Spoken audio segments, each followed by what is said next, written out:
সেই মারাত্মক যুদ্ধ ফেরত আসছে তোমার ক্যাম্পাসে। নতুন যোদ্ধাদের সাথে আরো লড়াই এবং আরো উত্তেজনার সাথে বিশাল পুরস্কার মূল্য 30,000 USD। প্যাক করো তোমার গেমিং ব্যাগ, প্রস্তুত করো তোমার বন্ধুদের।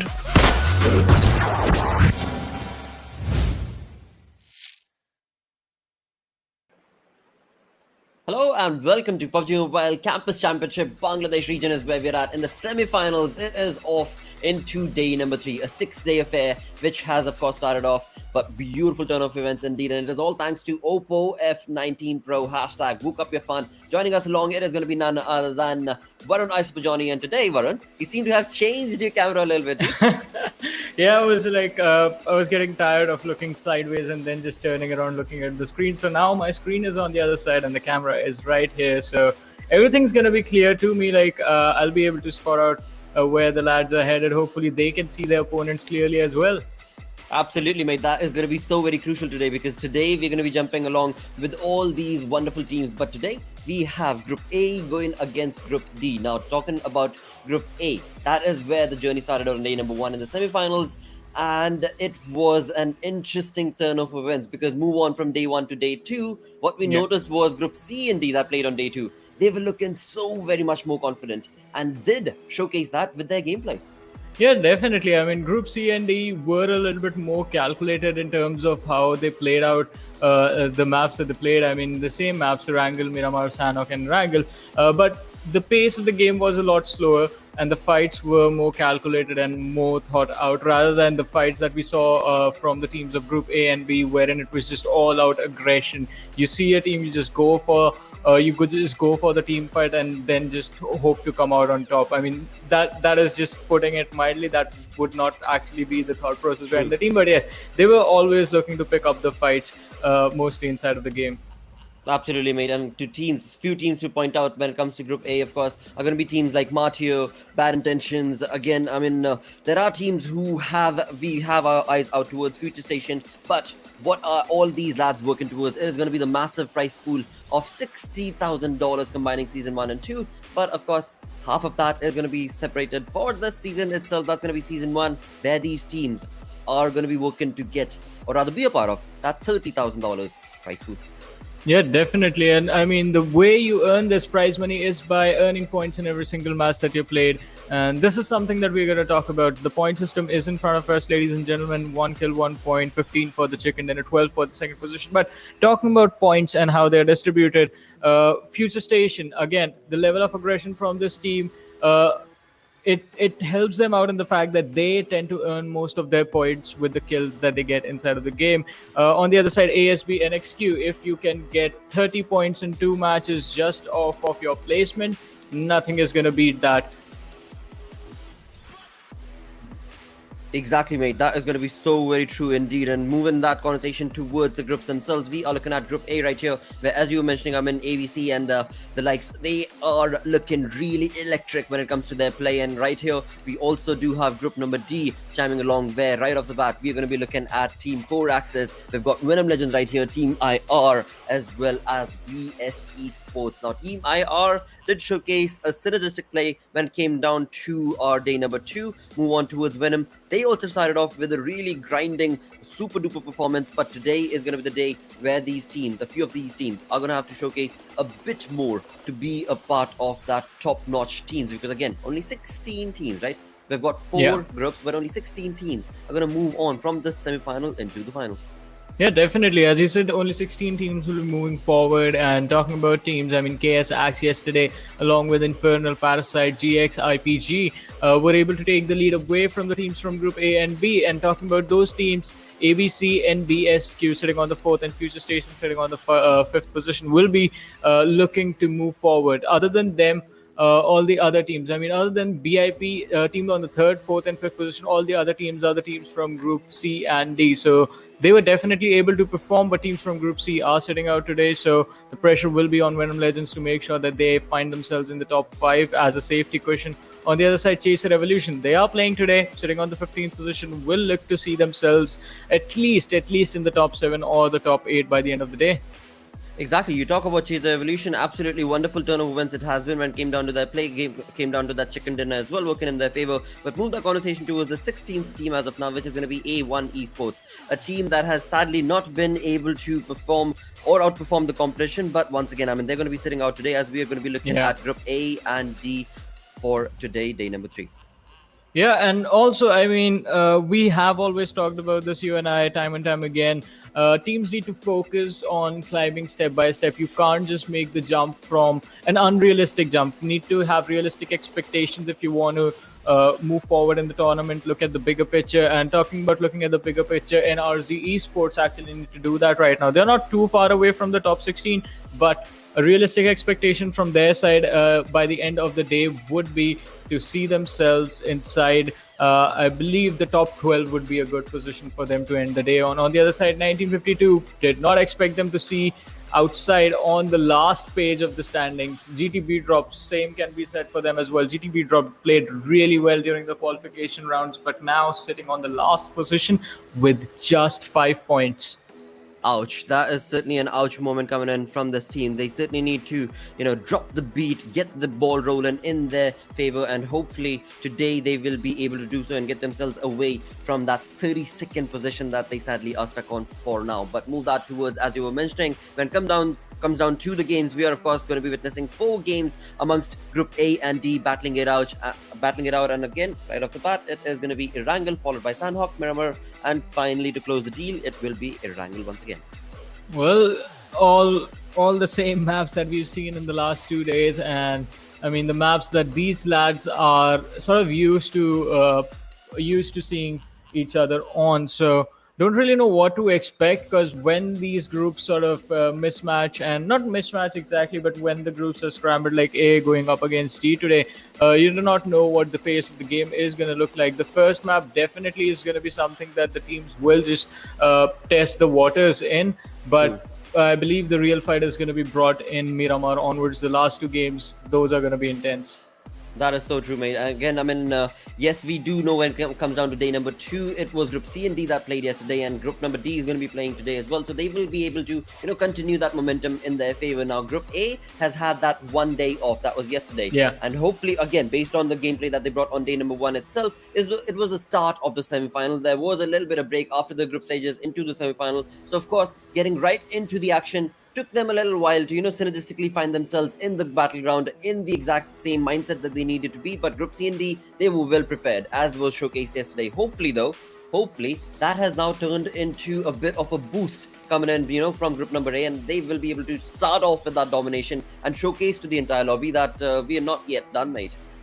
Yeah, definitely. I mean, that is something that they need to put on display in this very first game. They need to make sure that the fans still believe in them, that the people that were cheering for them continue to cheer for them moving forward as well. And that is what it is going to be about. The first game, making a statement. And also, if you can make a statement, that is going to help you get the lead as well. Your journey becomes a lot easier. Although for the other side, I mean, the teams that are sitting already in a comfortable position, the 4th, the 5th spot, ABCxNBSQ and Venom Legends, they will be in a tricky situation, because now you can't just go all out YOLO in every single game. Venom Legends, I mean, they have had wonderful performances, but today I believe they need to slow things down a little bit and try and see if they can actually take the crown away from KSX, because now in the semi-finals you want to establish yourself as a really big threat moving on to the finals, because finals are going to be really interesting. By the way, it's just going to be 3 days. Exactly.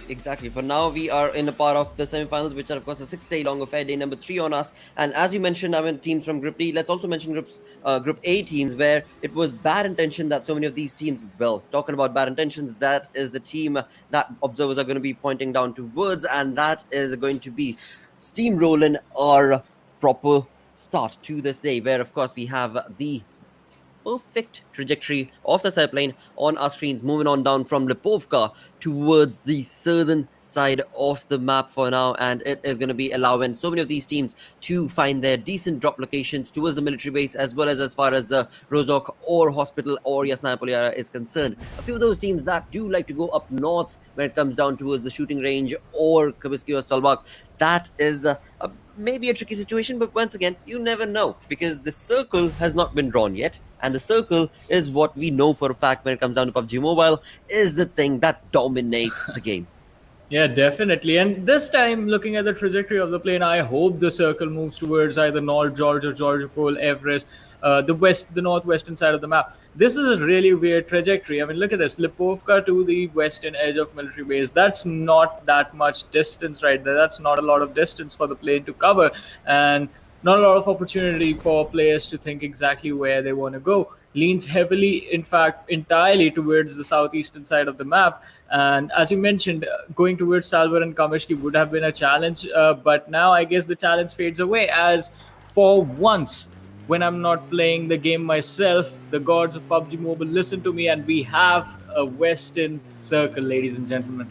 Perfect turn of events indeed. But along with this, one thing more to point out is going to be that when it comes down to FutureStation, the team that has some really incredibly talented players are starting off this journey on day number 3 in the semifinals of the campus championship with only 3 lads. They've dropped themselves down towards the Nova Reply region, and they are going to have to make that rotation to go all the way into the circle. But move that conversation right here, where we could be looking at an early start, an early first blood into the game. Right here we've got, of course, IPE, that is going to be Electrify's team, going against NRZ, and this seems like it is certainly going to be turning into a first knock and a kill confirmed.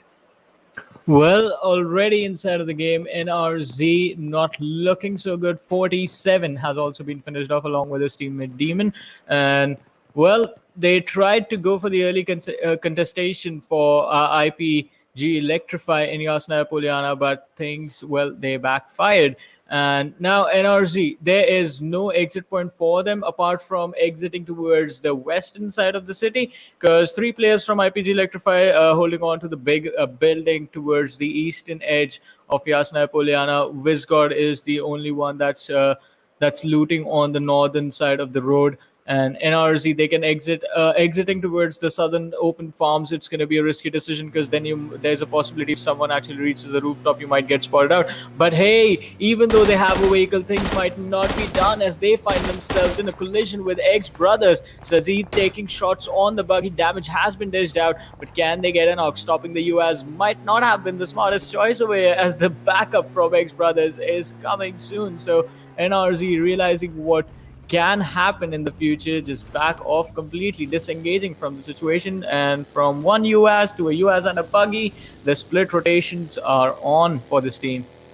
Absolutely, and they are not looking at a decent start for this game, because again, when you look at Tutul and the kind of utility and whatever that he's got, well, he's got none. He's been lucky that he's been able to get that level 3 vest, but that is all that's working for him. On the other side, his teammate Sadiz OP has a level 2 bag, but apart from that, don't see anything more going for him. So of course, right now, both these lads are going to be trying to, get that utility thing sorted for themselves, get that loot sorted for themselves, because that is going to be the most crucial thing for them to be able to survive. I mean, nobody wants to jump into a game and have 2 of your teammates sent back into the lobby in the first 3 minutes of the game starting itself. But boy, oh boy, we do know that this team can certainly bring up that level of aggression when they want, when things are in their favor. Come down towards Tutul as well. Yesterday he showcased that exact same play, but today it seems like right off the bat it is going to be a risky move for them to get into some early aggression rather, which has backfired. But eventually move the conversation towards other teams that are part of the lobby. We are looking at VS right here, and this team is again making that perfect rotation for themselves. We've got Tanveer on our screens, and he is seeming to be moving on down towards the same area that the team of IPG Electric were able to get some kills. Well, definitely, and I mean, picking up those kills is definitely going to be a crucial thing. But apart from that, now they need to slow things down, look at how they want to approach the rotation towards the west, towards the eastern side of the map, because that is not going to be an easy one, especially coming from Yasna. You have a few options. Either you can move towards the northern island, rotate from that, but then again, you have to take the challenge of traversing through the open area of that landscape. Or on the other side, you could try and move from the Pochinki side of things, but it is Pochinki after all, so it's not going to be an easy rotation right there. But other than that, we are at school right now, the school apartments to be a little precise, and Bad Intentions seem to have things under control over here. They are the only squad present in the vicinity, so absolutely no one to challenge them, and it is going to be easy looting stage for them in the early game. Absolutely. I mean, Bad Intention, a team from Group A, did not have a decent start when it came down to day number 1. There were a lot of hopes when it comes down to Bad Intention X and their play, bringing themselves from group stages. It was just domination that was showcased from this team, but the intentions starting off into the semi-finals have not worked for them, or have rather backfired for them. But again, I mean, that was just day number 1. That's a day that has already gone. The storyline has been created, but today is when they can create a completely different storyline for themselves, and that is what hopefully they're going to be trying to get themselves working towards, as they seem comfortable in the school region, getting the best of the best loot. Move on towards XBrothers right here. This team also seems to be getting themselves a decent amount of loot, yes, but they seem to have already gone through a little bit of that aggression, and that has still not been cleared, because again, I mean, we saw that the damage that was dished out from the side of the team that lost 2 of their players, that is something that XBrothers have still not healed. They are still roaming about with half health, and well, that's okay. It's the start of the game. It is absolutely fine for them, because there is no other team around them. But it is again going to be crucial things, small little details like that. Yeah. As soon as you get hit, you do want to be able to get that medkit or that bandage set up for yourself, so that you are at a perfect 100% health for always, because you never know. Even though it's just the initial few rounds of the game itself, initial few minutes of the game itself, you never know where those blitz are going to be coming down towards on you, and that could very well turn out for you being sent back into the lobby. But never mind that conversation. Brothers are going to be looking sorted for now. Move the conversation towards SuperNovas, a team that is on the last page of the leaderboard. They need to bring in a bit more domination. And talking about domination, Venom Legends, as you were mentioning, Johnny, I mean, this team is here to dominate. This team is here to solidify that perfect gameplay that they brought in yesterday, that has resulted in them being on the 8th spot on the first page itself, but very close to them is going to be Team IR as well. Yeah, definitely. And I mean, Venom Legends, the challenge for them, it's always outperforming their own performances of the previous day. I mean, yesterday they were able to break into the top 8 with just one game. First game was just got done, and they were already sitting on the 8th position. That is the sort of performance and domination that this team can bring to the table. Today, it's going to be the question for them: can they break into the top 3, or maybe just take the first position away from their own colleagues? That is going to be the squad of KSX, who they were playing up against yesterday. But since KSX is not playing the matches anymore, this might be the opportunity that Venom Legends needs. In order to do that, as you mentioned, IR is quite close to them, so they need to be extra careful with how they approach the situation. Hex has been spotted out. Oh, look at that. Steel shot. Perfect burst shot combination right there onto Hex. Bring him down to around 20 HP. So that individual from IR is just going to be healing up. He's going to be out of the fight for the next 3 to 4 seconds, depending on what he is using, a first aid kit or bandages, but he won't be able to engage anytime soon again. On the other side, though, what is the decision from Venom Legends going to look like? We will be finding out. But with that being said, the first airdrop is here. On towards Everest, and it has the M249 in it. Wow. What a perfect individual rotation coming in from these teams. Because when you talk about, well, FutureStation, we did mention that this team is only joining in with a 3-man squad. They were very close to ABC right there, but seems like that has been averted. The aggression that could have been showcased from those teams over there has been averted. On the other tangent, when you move on down towards Ferry Pier location, that is where we do know 1952 like to get their drop working for them. This time around, that is exactly the decision that they've made, and they are also going to be getting themselves into the zone. FS, that is going to be FutureStation once again, as you can see, making that rotation south of Pachinki, are going to be taking a low-key approach based on the 3 players that they've got working for them. But as these teams get into the zone, this is where we see Toxin from AXB, who is all out by himself towards the northern side of the quarry. Interesting, where his teammates are really, really far. So what is the strategy there? We shall find out. Well, we will be finding out what the strategy is, no matter what it is, in just a few more minutes. Although on the other side of things, I mean, things are looking quite interesting, right? Venom Legends is holding on to the compound that they're in. GTxBeatDrop coming in from one side, then you have the other lads on towards the northern side of Gatka as well. I believe things are going to take a turn. We will find out if it's going to be for good or for the bad, but the circle has to move away from them. Other than that, if the circle stays on them, Venom Legends, they can just stay in this area, just hold on to this compound. Bad Intentions actually going up against the SuperNovas on the other side. I believe one lad from SuperNovas, yes, Alpha, has been taken down. So it's going to be a 3 versus 4 situation between these two teams. Oh, Itachi also taking a few shots from the other side, but manages to find himself in some cover. So SuperNovas, they will be safe for now. They certainly are looking to, well, hopefully retaliate against that kill that has been confirmed from their team.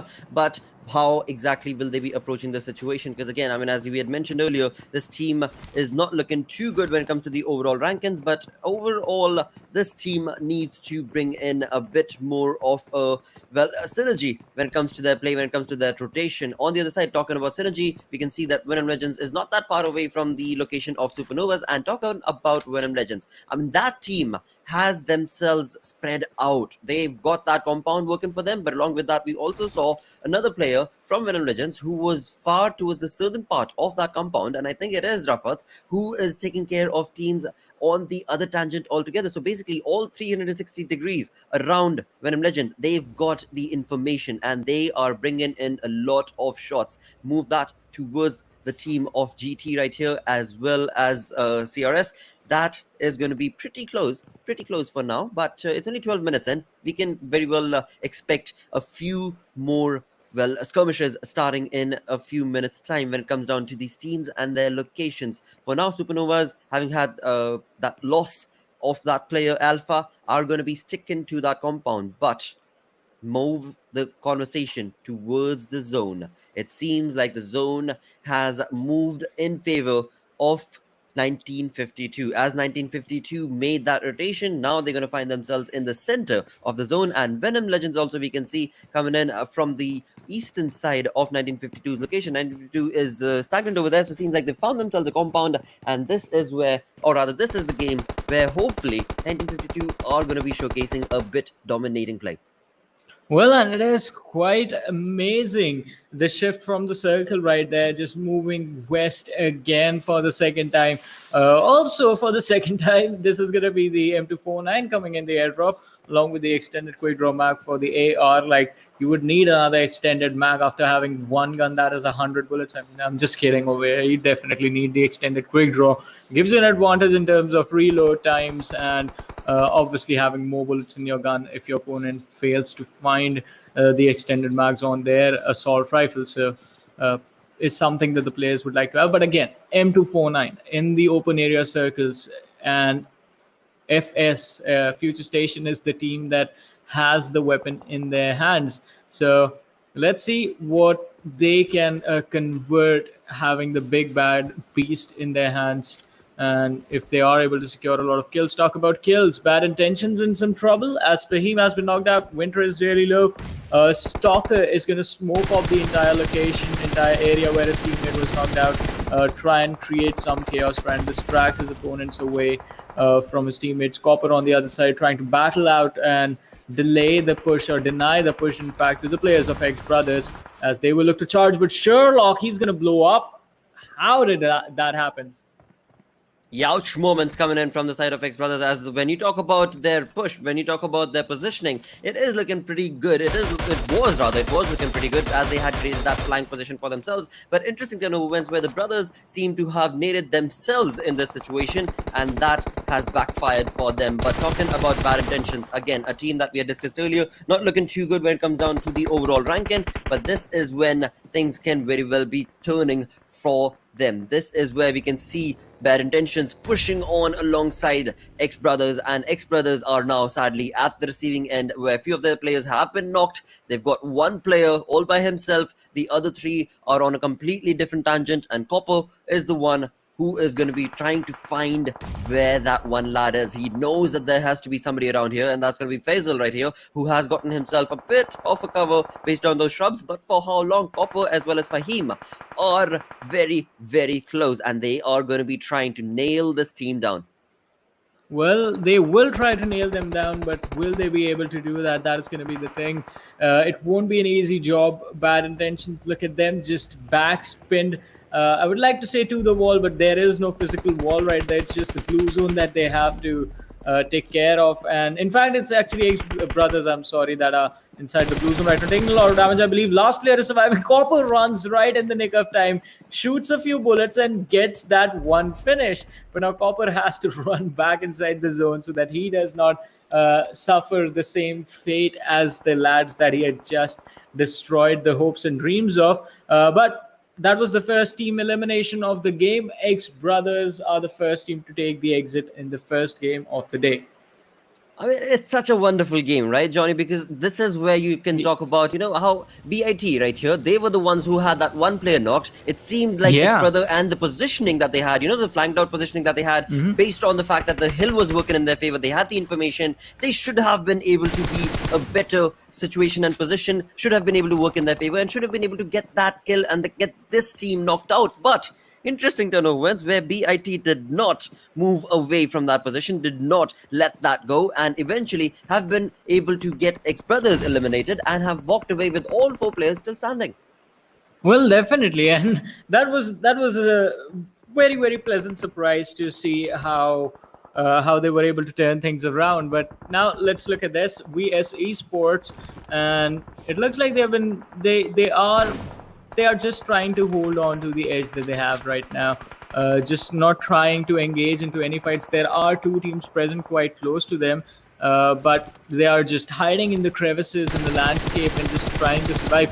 On the other side, though, moving to the shoreline for Bad Intentions could have been a bad decision, as AXB official, they try to engage in a fight against them. Justice went for a few shots, but he has been taken down. Good thing for Bad Intentions is going to be the fact that the players that try and take them on are already surrounded. So if anyone exposes themselves too much, just because they get greedy about the 4 lads that are just dancing around in the open in front of them, they will be punished from either the top or the rear.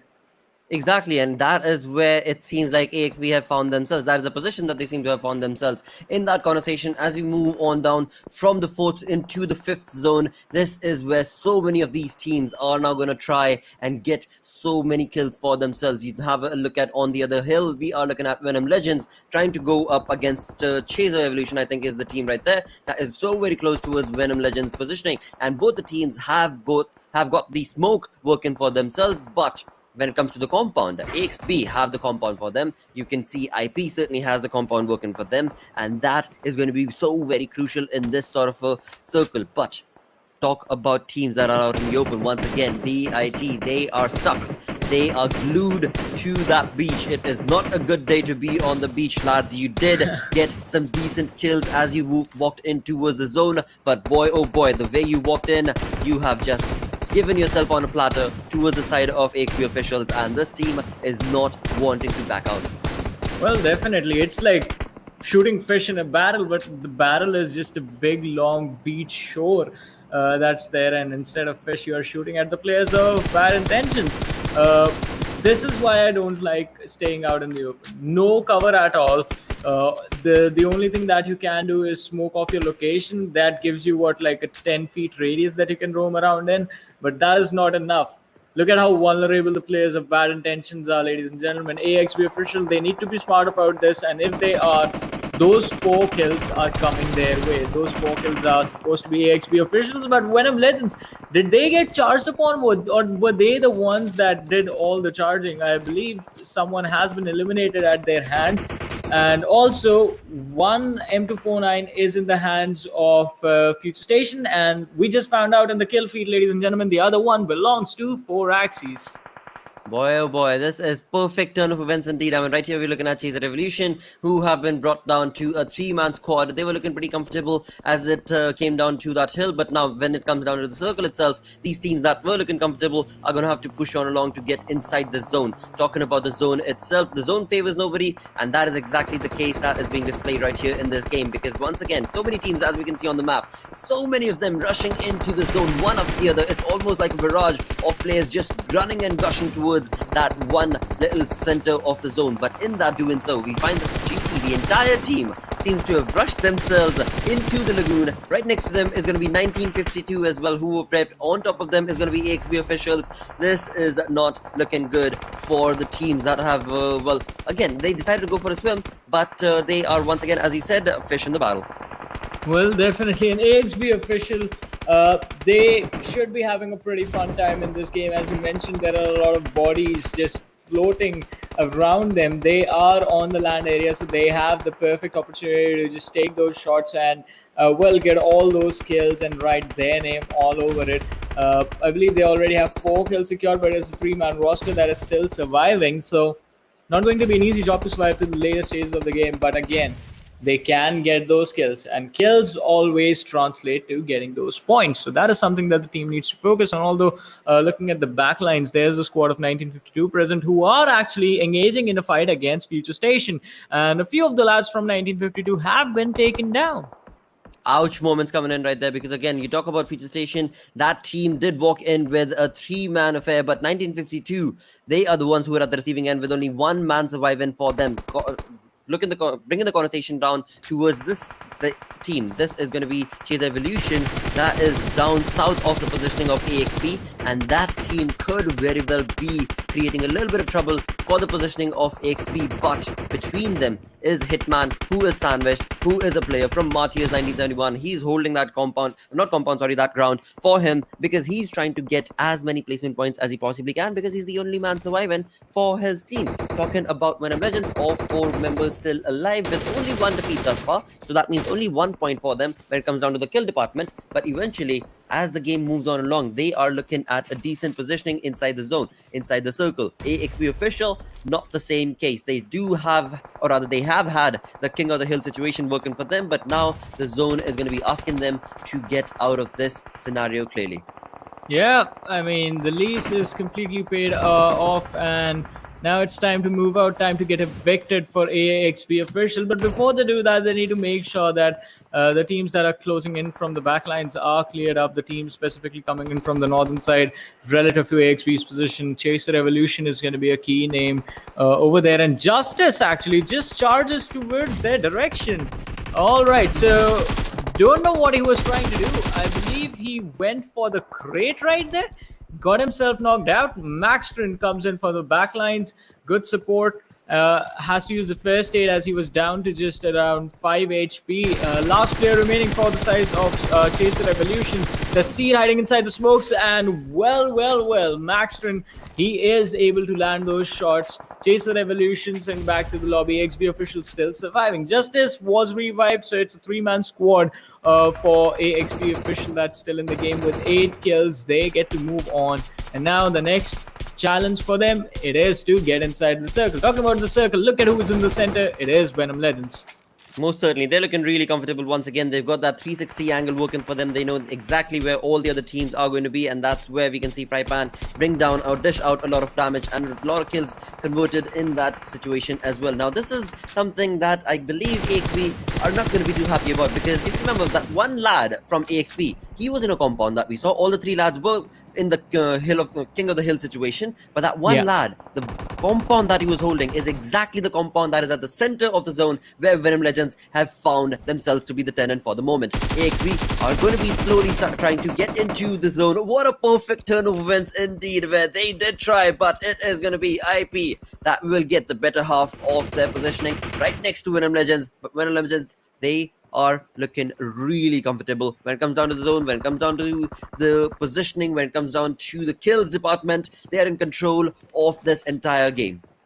Well, they are in control, as you mentioned, and they are looking really good. Down to the top 3 teams, ladies and gentlemen. 7 players still alive. Venom Legends, all 4 players, 6 kills already confirmed. If they can get a few more, they just might be able to make the push towards the first position as far as the overall standings are concerned. But the only 2 teams that stand in their way are one is FutureStation, the other is IPGxELECTRIFY, with 2 and 1 player to the teams. And well, Venom Legends, this game is already theirs. There's absolutely no way anyone can take them out. There goes IPGxELECTRIFY. Now it's a 4v1v1 situation. Venom Legends, just a few more seconds. The game is it is going to be there's the 15 points coming there. Where IPGxELECTRIFY taking the third position in this match. FutureStation will be taking the second position, and will they spot him out? Yes, Kapshi has been spotted out. Takes a few shots, 50% HP. Just deny the kill, deny them the satisfaction. That's all I'm going to say, and that's exactly what he does. But first chicken dinner, Erangel's chicken dinner of day number 3 semifinals goes to Venom Legends. They are the legends of this perfect game. No two ways about it. What a beautiful turn of events. Walking away with 8 kills. They were on the 8th position, jumping themselves onto the 2nd position right now, looking really comfortable. And again, this is just the start of day number 3. They still have 3 games remaining. There is nothing stopping this team taking the top of the leaderboard. No two ways about it. There seems to be no other team that is going to be able to get close to them. But this again is a team that is from group number D. We did have a conversation about group A teams where FutureStation has stood strong. Bad Intention tried their level best. Brothers were not able to get that close, but IPGxELECTRIFY, they did have themselves a decent positioning as well. Yeah, I'm a little upset with AXB, I'll be honest, AXB official. Their position was so good. There were so many bodies around them. They could have gotten like 7-8 kills for free. But like 5 minutes before the end of the match, there were like 2 teams coming from the northern side. There were 3 or 2.5 squads in the water, somewhere around I think 5 players inside of the water. True. AXB official, they had cover in the direction that they were supposed to fight. They had cover in the back lines. That was such a good position to be in. But I mean, the team being extra careful, that's the thing. They were too careful at that point. Certain points in the game, you just need to go for it. You need to risk it to get the biscuit, basically, and that is what the team needed to do. But still, a good performance coming. I believe they took an exit with 8 kills, so it's still pretty decent. But we have the top players in front of us, and 3 players from the Venom Legends squad make it in the list. Wow, I mean, you talk about that final circle and the second last circle. That is where we saw Venom Legend with only 1 defeat. That is only 1.1 kill. And as we move on towards the final few moments of the game, they walked away with 8 kills. Boy, oh boy, a beautiful conversion rate. That is what it is. But move on to the match ranking. This is where AXB official, as you did mention, did have a decent kill department working for them. 9 kills to this team. The King of the Hill situation certainly did help them quite a lot. Team 4 Axis right here also looking comfortable with those 8 placement points and 8 kills. So again, I mean, it is a good start. It is a good start for these teams. For so many of them were looking comfortable when it came down to the kill department, were looking comfortable when it came down to the fights that they took, even for that matter, XBrothers or SuperNovas. I mean, they showcased that they're in the fight to try and get some kills. Well, definitely, and it was an incredible match apart from that. I mean, look at this. This is what I was talking about, AXB official. They did pick up a few kills over here, but they could have done more. On the other side, this push did not make sense to me at all. What was Justice trying to do? His teammates, kudos to his teammate to helping him out and bringing him back inside of the match right there, but that might have just costed them top 3 finish inside the game. And then again, as you mentioned, FutureStation holding on strong, just making sure that they have a good position as far as the overall rankings are concerned. And well, FutureStation, they take the first position. They are on the lead right now. Venom Legends following them up on the 2nd position. So it's going to be between these 2 teams. But there's one thing that separates these 2, and it's going to be the kills. Look at that, 39-26. FutureStation, it's all about that aggression. Most certainly, mate. For now, that aggression is working for the team or for the side of FS. Move the conversation towards the 2nd page of the leaderboard, where we've got teams like, of course, Chaser Evolution, Eccentric. Again, these teams, like for example, MARTYRS as well. MARTYRS, we saw hold on that one final player, Hitman, I believe it was, who held on to that hill that AXB called their own for the longest time to be able to walk away with those placement points, and that did get them on the 10th position. But move it down towards this 3rd half. This is where things are going to start looking a bit down low for so many of these teams. Well, yeah, definitely, and it's going to build up the pressure on these lads, which they will have to take care of as they move forward. Talking about pressure, Bad Intentions, 1952, VSeSports, GTxBeatDrop, SuperNovas, teams performing today that are still sitting on that last table of the standings. SuperNovas 7 points to the team. Need to step in with those chicken dinners. Nothing short of those chicken dinners will help them move forward in the game. Stats for the Venom Legends squad after 5 games. Well, kills per match might look a little low, but the survival times are really good. I mean, 21 minute plus survival times on all the players. That means they are getting those placement points consistently, which we have seen as we did see the distribution in the overall standings.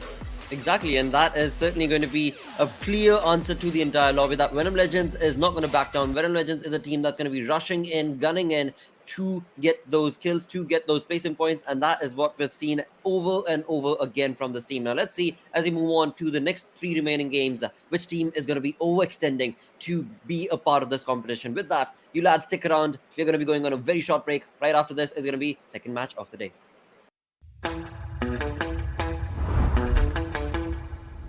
Keeping it real. I'm calling shotgun, wanna see my baby run. Oh, what's the word on the sea? Kicking up the dust, if you know what I mean. We got a good thing going. We got a good thing going on. PUBG Mobile, Godzilla vs. Kong, all new collaboration, live now. In the latest version of PUBG Mobile, players may encounter titans during a match, just like in the movies. Let's learn more about the all-new game modes, shall we? Titan Strikes. The Titan Strikes mode introduces 3 titans to Erangel, Sanhok, and Livik. Godzilla and Kong move along designated routes across the map. Players can chase after them in vehicles, but if you get too close, you'll be knocked down and take damage. When Titans get ready to unleash a heat ray, the system will prompt players to leave the red zone marked on the minimap. Players equipped with high-level armor receive reduced damage from the heat ray. Titans will absorb energy which emanates gradually from the earth. Once the energy reaches a certain threshold, Titans release it and create Titan crystals around them. Different types of Titan crystals provide different effects. Erangel's blue Titan crystals are special throwable items that players can equip. They knock back and burn enemies who are behind cover. Sanhok's gold Titan crystals enhance players' abilities, making you run faster and jump higher. Livik's red Titan crystals give players the ability to detect enemies nearby for a brief period of time. These enhancement items give players an edge in battle. Use them and bring the chicken dinner home. With the help of Titan crystals, players have even more unique tactics to achieve victory. Godzilla and Kong roam Erangel and Sanhok respectively, and players may bump into them on Spawn Island. Players can preview the Titan's route on the minimap, along with Apex Cybernetics, and low, mid, and high-level monster settlements. Apex Cybernetics are scattered along the Titan's route, which contains many valuable supplies. However, players can only enter the facility after a Titan has destroyed the base. Players that arrive early will not be able to get into the highly fortified Apex camp. At the same time, defeating different monster settlements rewards good supplies. Monster settlements are mainly occupied by lizards and crabs. Players can use a diversion to divide and conquer. The monsters are big, so using a shotgun at close range can deal huge damage. Players must also be wary of the Titan's attacks. Although they're not hostile towards players, they get irritated when there's too many players around. The Titan on Livik has unique electromagnetic abilities that affect the blue zone and cause it to shift every once in a while. Now, players must pay constant attention to the new play zones and transfer immediately when they begin to shrink, as to ensure they're not swallowed by the blue zone. Furthermore, Mechagodzilla periodically scans an area of the safe zone and marks the locations of everyone in the area on the minimap. This urges players to transfer or engage their enemies. Players must be extra careful. The Titan Strikes game mode is based on Battle Royale. Players must strive to be the last one standing amidst battling other players and Titans. With the addition of Titans, players are ready to witness their majesty and get their hands on the mysterious Titan crystals. Enjoy the all-new Titan Strikes and experience the earth-shattering might of the Titans.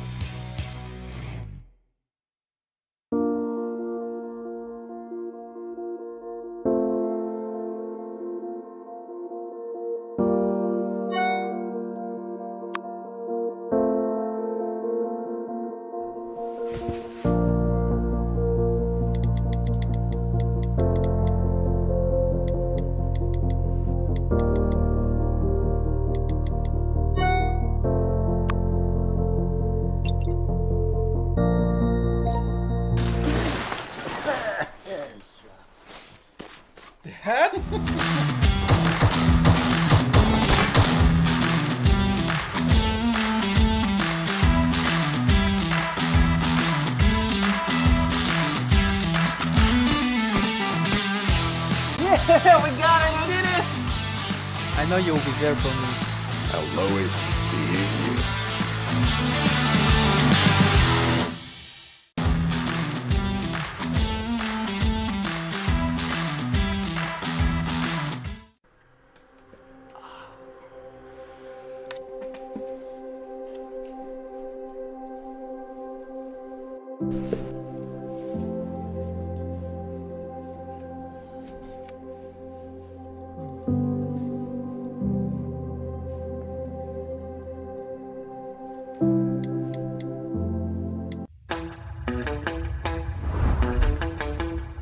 Are you keeping it real?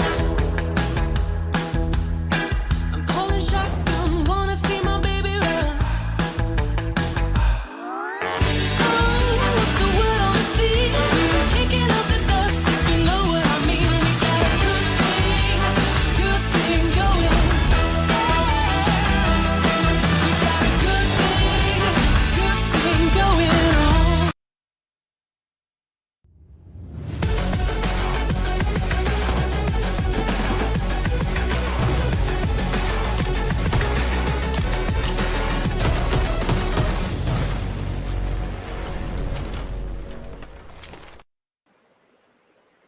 What is up, ladies and gentlemen? Once again, welcome back to the PUBG Mobile Campus Championship for Bangladesh region 2012. My name is Warren Super Johnny John, joined by Trooper right next to me. And this tournament is brought to you by the Oppo F19 Pro. Book up your fun with the Oppo F19 Pro. And with that out of the way, ladies and gentlemen, it is time to straight away jump into the action. So, Trooper, we'll carry on with our conversation as we have the plane path in front of us right now. Yeah, definitely the plane path is here for Sanhok from northern side towards the southern, just ending towards Camp Charlie, starting from the city and from very close to the city of Cow. And in Sanhok, as we always talk about the plane path, Johnny, it doesn't actually matter where the plane path goes, but the first circle is very crucial. So we'll keep an eye where the first circle goes, and all these teams are now moving towards the drop location for their early loot. So let's see if we get a pretty exciting Sanhok game here. Well, definitely. And I mean, I agree with you. This has always been the conversation. Doesn't matter where the plane path is going to be. You can always go to wherever you want. But I want to see if the drop locations are going to clash in this game as well. It looks like a little bit, as we have one squad towards Startmok. Then we have Venom Legends heading towards Cow area for themselves. And there might be a little bit of a collision between the two teams, as they will be forced to move towards the southern side. The circle is centered around the quarry area, so this is definitely going to be a very interesting game. Definitely, it's looking like in the beginning it can be a really interesting game, and as you mentioned, these teams starting to find themselves in cluster, and when they're going to move towards the southern part, they're going to find a few more teams as well. And I can see FutureStation right there in the heart of the map inside boot camp right now. So all the teams that are towards the northern side of the boot camp currently, when they are going to come south towards the zone, they might find some early altercation for themselves. Well, definitely, but I mean, this is gonna get really interesting. VSeSports and 1952, both the teams sitting on the last page of the standings. I believe 1952 are there for sure, and this is one team that fans are cheering for so much. 1952, we know the caliber of this team, we know the level of performances they can bring to the table, but those have been missing, and that is something that I believe everyone is going to be hoping for, that they turn things around starting from this match onwards, because after this not a lot of games remain for them. And now the fight for the control of Painan, it's going to be really important for this team. If they survive this, they can move forward with a lot of points, like 4 kills secured or 2 kills secured, depending on how VSeSports want to take this. But all right, interesting approach from VSeSports as well, completely disengaging from the situation. And well, their message to 1952 is pretty much clear. You guys take the city, we'll find some other spot for ourselves. Yeah, but I'm really surprised, Johnny, the way 1952 has turned up inside the semi-final stage here, and with the big tournament coming, this finals that they have already qualified and have a slot for. This should have been sort of a practice session for them, and Yeah. they could have sort of expressed themselves inside this inside the maps. And if they end up not ending inside the top 16 in the semis, it's going to be really really disappointing. Well, it is going to be disappointing, and I agree with you. This should have been a practice run for the team, just trying new things out. But maybe that is exactly what they are trying to do. Maybe, That is yep. exactly what the team is trying to accomplish, just trying out new strats that their opponents might not be used to. And we all know, I mean, we all are aware of the fact that new things might always not work out. They might not always be the best things that you are, but they are ideas that the team is trying to execute right now at this point. Let's see. I mean, how far can they take this? So far, I mean, 1952 comparing their performance to from the Campus Championship 2021. If I was to compare it to how they are playing in the PMPL, it's definitely different. The level of aggression is not it's not the same level of aggression that we see from the team. They're taking really weird fights that they're not supposed to. So definitely some experimentation going on from this team, but let's see. There might be just that one strat that works, and maybe we see them execute that in the next big tournament. But that is going to be for another time, ladies and gentlemen, as Chaser Revolution join the party. And this is going to be a fight between 1952 and Chaser Revolution now. Definitely, and this is the sixth game in the overall context for these teams. So they are going to turn to the halfway market after the end of this game. But look at this, Chaser Evolution right in front, and now 1952 is making a mark. 3 players down from Chaser Evolution within seconds here, and this is not looking good for them. The fourth player, I believe, did not stop at the compound. He went a further ahead, and he is the last player surviving for Chaser Evolution, and 1952 bags in 3 important kills in the mid game. In the early game, only just 6 minutes inside the game that we are, and 952 already have 3 kills against their name. Well, definitely. Already 2 kills secured to their name. Chase Revolution in a lot of trouble. The third one is going to come for them as well, as the scene has been knocked down. The last player from Chase Revolution, I believe, has already crossed over from this part of the city and has already disengaged from the situation. Nowhere to be seen as far as the minimap version is concerned. But 1952 off to the races in this matchup, and I believe we just saw a glimpse of one of the players from FutureStation nearby. Let's see if Yep. they look to close in anytime soon.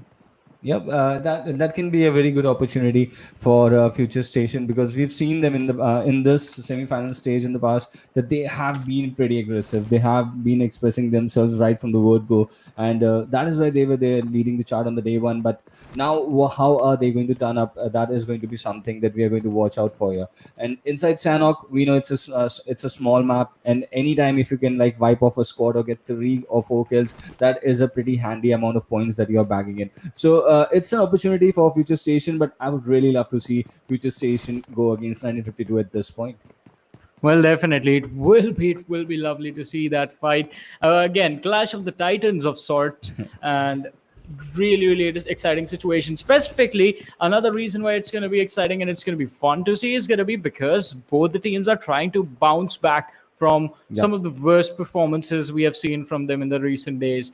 FutureStation, that would be, I mean, their bounce off is already here after the debacle that happened a few months earlier in the tournaments that they played. So the team definitely looks to be coming back into the FutureStation that everyone knew up until earlier this year, up until the last years. And FutureStation, they're always known the level of play that we expect from the team. They're getting back into this themselves. 1952 is slowly and steadily doing that too. I mean, I'm just saying this for 1950. I'm just saying this from the last fight. That was a good way they engaged against Chaser Revolution. Chaser Revolution also sort of making a bit of a mistake right there, just in committing to the fight without having any information as to where the position of the players were. So, but the capitalization from 1952 was on point.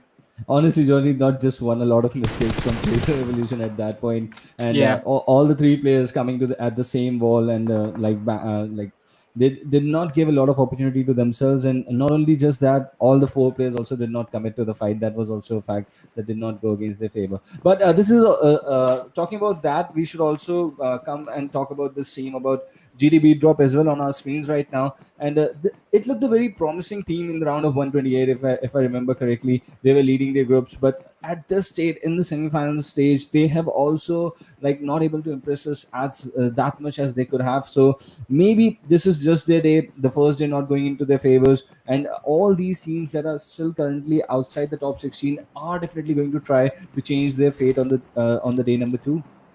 Well, they would definitely try to change their fate, as you mentioned, but will they be able to do that?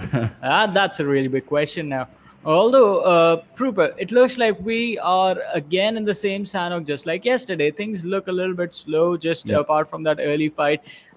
People are holding on to the ridges again, the high ground positions, just watching on to the horizons, not committing to situations and just holding on to the positions. That's the sort of play style the teams have decided among themselves. And it makes sense, right? The southern part of Sanhok is really weird to fight on. People are used to fighting in those boot camp situations, the Paradise Resort, the northern parts of the map, basically Camp Alpha, be it the Camp Bravo area. But it's the southern side. Anything south of Ruins is basically untraversed territory where you try and think, all right, this is our position, but where are opponents going to be?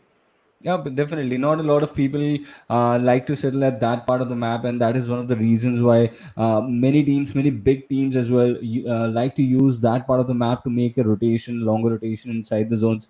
But we'll see, we'll see how the things change. But another interesting segment of the map is the quarry region, right? Just south of the ruins is also a region that is less traversed. But on the other hand, completely look at quarry, how much it is occupied, and the GTxBeatDrop is there, the team of 4XS, MARTYRS is there. So the only surviving pair of Chaser Esports, a Shark is also is just near quarry. So all that cluster that is developing near that swamp, and that is exactly where the circle is also going to go right now. It is going to pose a lot of problems because there are ridges, there are swamps in that area, and the terrain of the complete area sort of always pushes the teams towards the quarry region swamps, and it is not a very easy pathway for teams, and not an easy terrain to traverse in. Well, definitely. Yeah. As you mentioned, not an easy terrain for the teams to traverse and maneuver in, but that is the challenge that they have to rise up to. And this might be one of the weapons that can be helpful in that, the AUG coming in with the airdrop number 2 inside of the game. 4 axis, GTxBeatDrop, nothing happening in this situation. 4 axis holding onto the compound, GTxBeatDrop holding onto the high ground advantage. There are a lot of teams present, but no one wants to take the drop in Query. No one wants to take be the first one, because Query, it's like a bowl, right? Yeah. You go into the center of the bowl, and instead of a flood of liquid coming in to raise you to the top, there's going to be a flood of bullets that is going to come in your direction. And when you go to the top, you're just going to go back to the lobby. That's what's going to happen. So it's not going to be an easy fight if you are the first one to enter Query. And whoa, FutureStation versus 1952, ladies and gentlemen. You asked for it. The players have delivered, and well, 1952 have lost 2 players as well.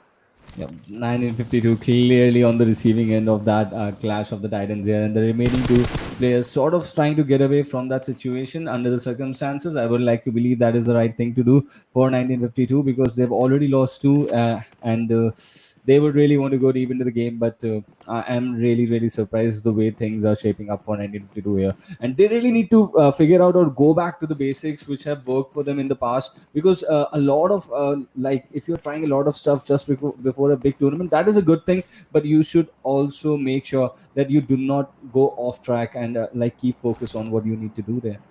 Well, definitely be focused on the objective that you have set for that one game.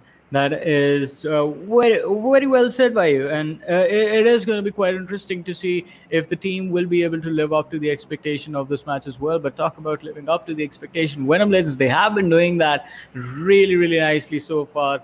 And there is another team present quite close. Rafat is moving in their direction, as his teammates are in the back lines. ABC and SQ is the squad that is in front of them. will be quite an interesting fight as the players look at the positioning from the lads. Venom Legends 2-2 split, ABC and SQ laid out in a straight line on the top peak of this ridge. Yeah, and that is an interesting team, ABCNSQ, and it has a very special player, Mad Cat. He's always like able to impress us whenever this team goes into a fight, and more often than not, I find him as the last guy standing for his team as well, taking his team into the final circles and maybe getting some points for them as well. So this is a team that relies and like plays a lot around the player Mad Cat, and he's pretty important. But look at that, more information coming against the players of 1952. They've lost one more player out there and just one last surviving player, and they might just become the first team to take an exit from Sanhok any moment. Well, they can be the first team to take an exit. Venom Legends are going to be the one responsible for that. Look at Rafat, he's not stopping. Two players from ABC and SQ still surviving, still holding on, trying to see if they can convert the situation into just an escape for themselves. It's not going to be an easy one. The players, again, were laid out in a straight line. So there was opportunity for Venom Legends to individually pick the lads one after the other, and that is exactly what they're doing right now.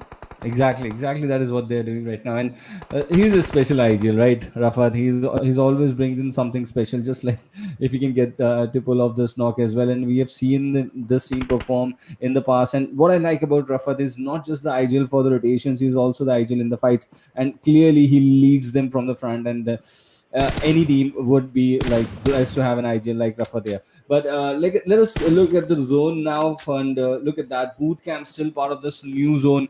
The quarry swamp is towards the eastern edge of the zone now. So the teams that are still towards the eastern side of that edge, they really need to figure out how they're going to rotate.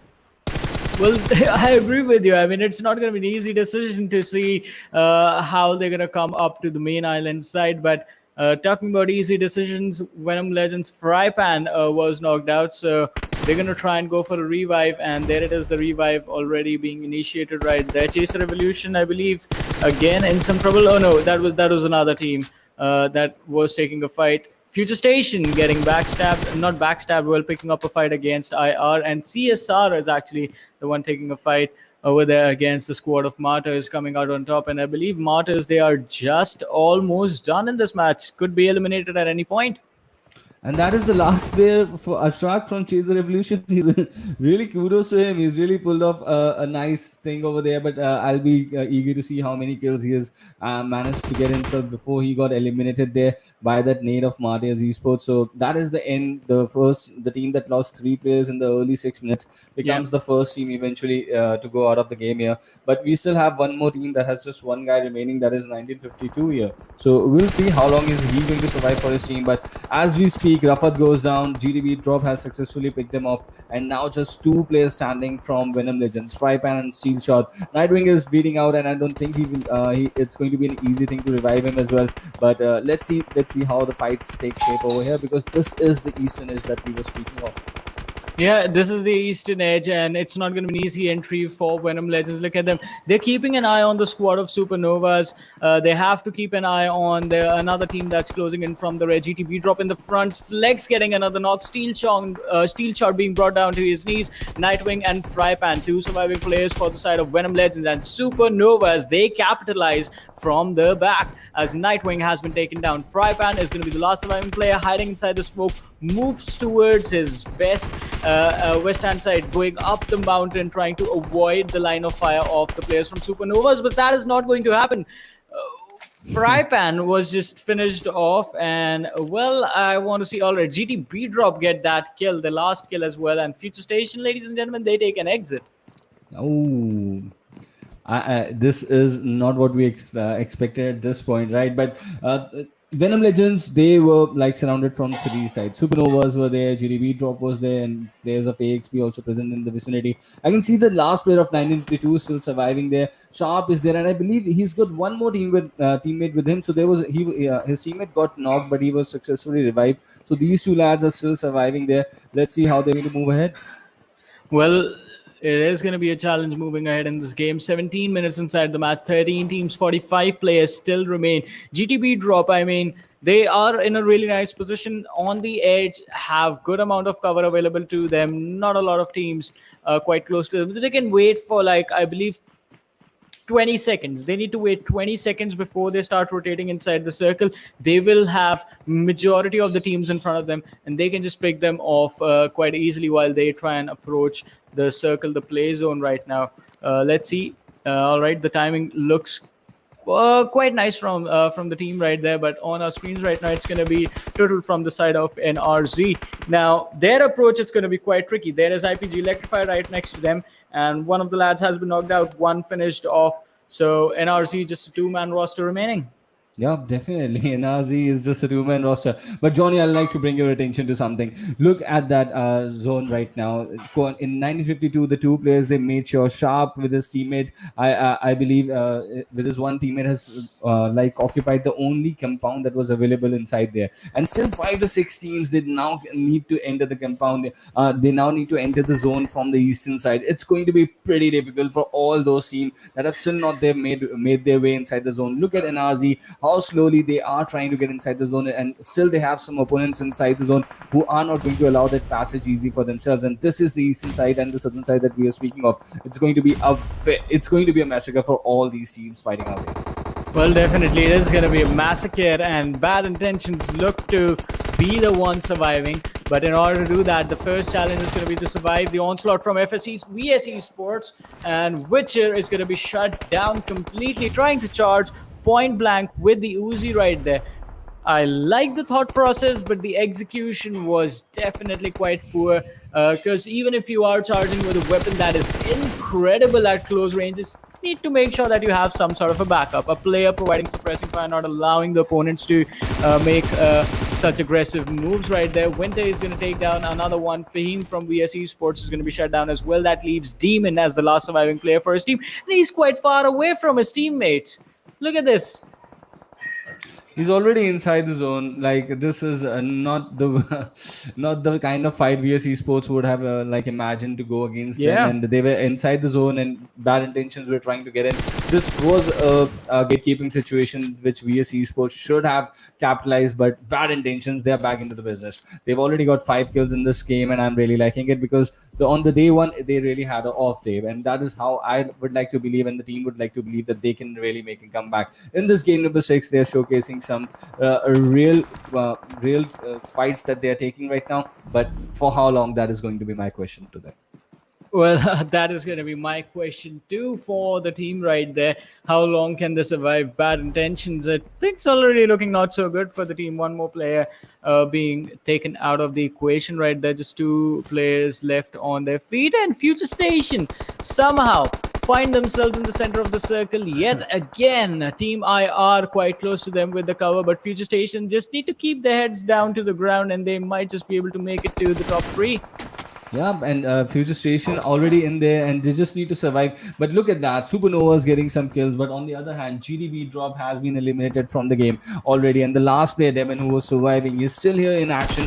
Let's see. And he's got hold of C Minor here, eliminated from the game. But now the other lads of IPG, Infernal Parasites, they are going to move in and do the job and complete the journey for VSeSports inside the Sanhok game. Well, definitely. And VSeSports tried their level best to move forward, tried their best to get those kills. They were able to get a few, but that gatekeeping mistake right there is going to cost them quite a lot. In fact, a lot of points in this match. IPGxELECTRIFY, the run from Sober 6, it's going to be an unsuccessful attempt to escape. Electrify realizes that the shots were coming in from the back, runs behind the tree for cover. Now Fahim and Winter closing in right in front of him. He could be spotted out again. And stopping is definitely not something that you want to do right now, lad. Definitely. And we can see still Bad Intentions coming in from the southeast side. They're looking to prevail over all the teams over there. But let's see what that's a long range shot, an amazing shot from XBmaxron over here. His teammate is going to go down, but he made sure he got that point at the right time. And look at that in the kill feed as well. The players of SuperNovas also going down. So a lot of action happening towards this eastern side, and that is exactly what we wanted. But can Maxron get another kill before the play zone gets the better of him? That is going to be the thing to watch out for. Eventually, SuperNovas have been eliminated. It was a decent attempt for them in this Sanhok game, but now we are here towards a FutureStation. But they're still surviving there. The zone has gone towards south, so now the position that they were holding is outside the zone, but they still have some enemies towards the northern side inside that compound. That is Team IR, not a easy opponent to handle with. Yeah, definitely. They have 19 seconds. FutureStation, I believe, all right. 6 first aids on Kapshi. I want to see how many bad rev has on him, because that is the thing that it comes down to now.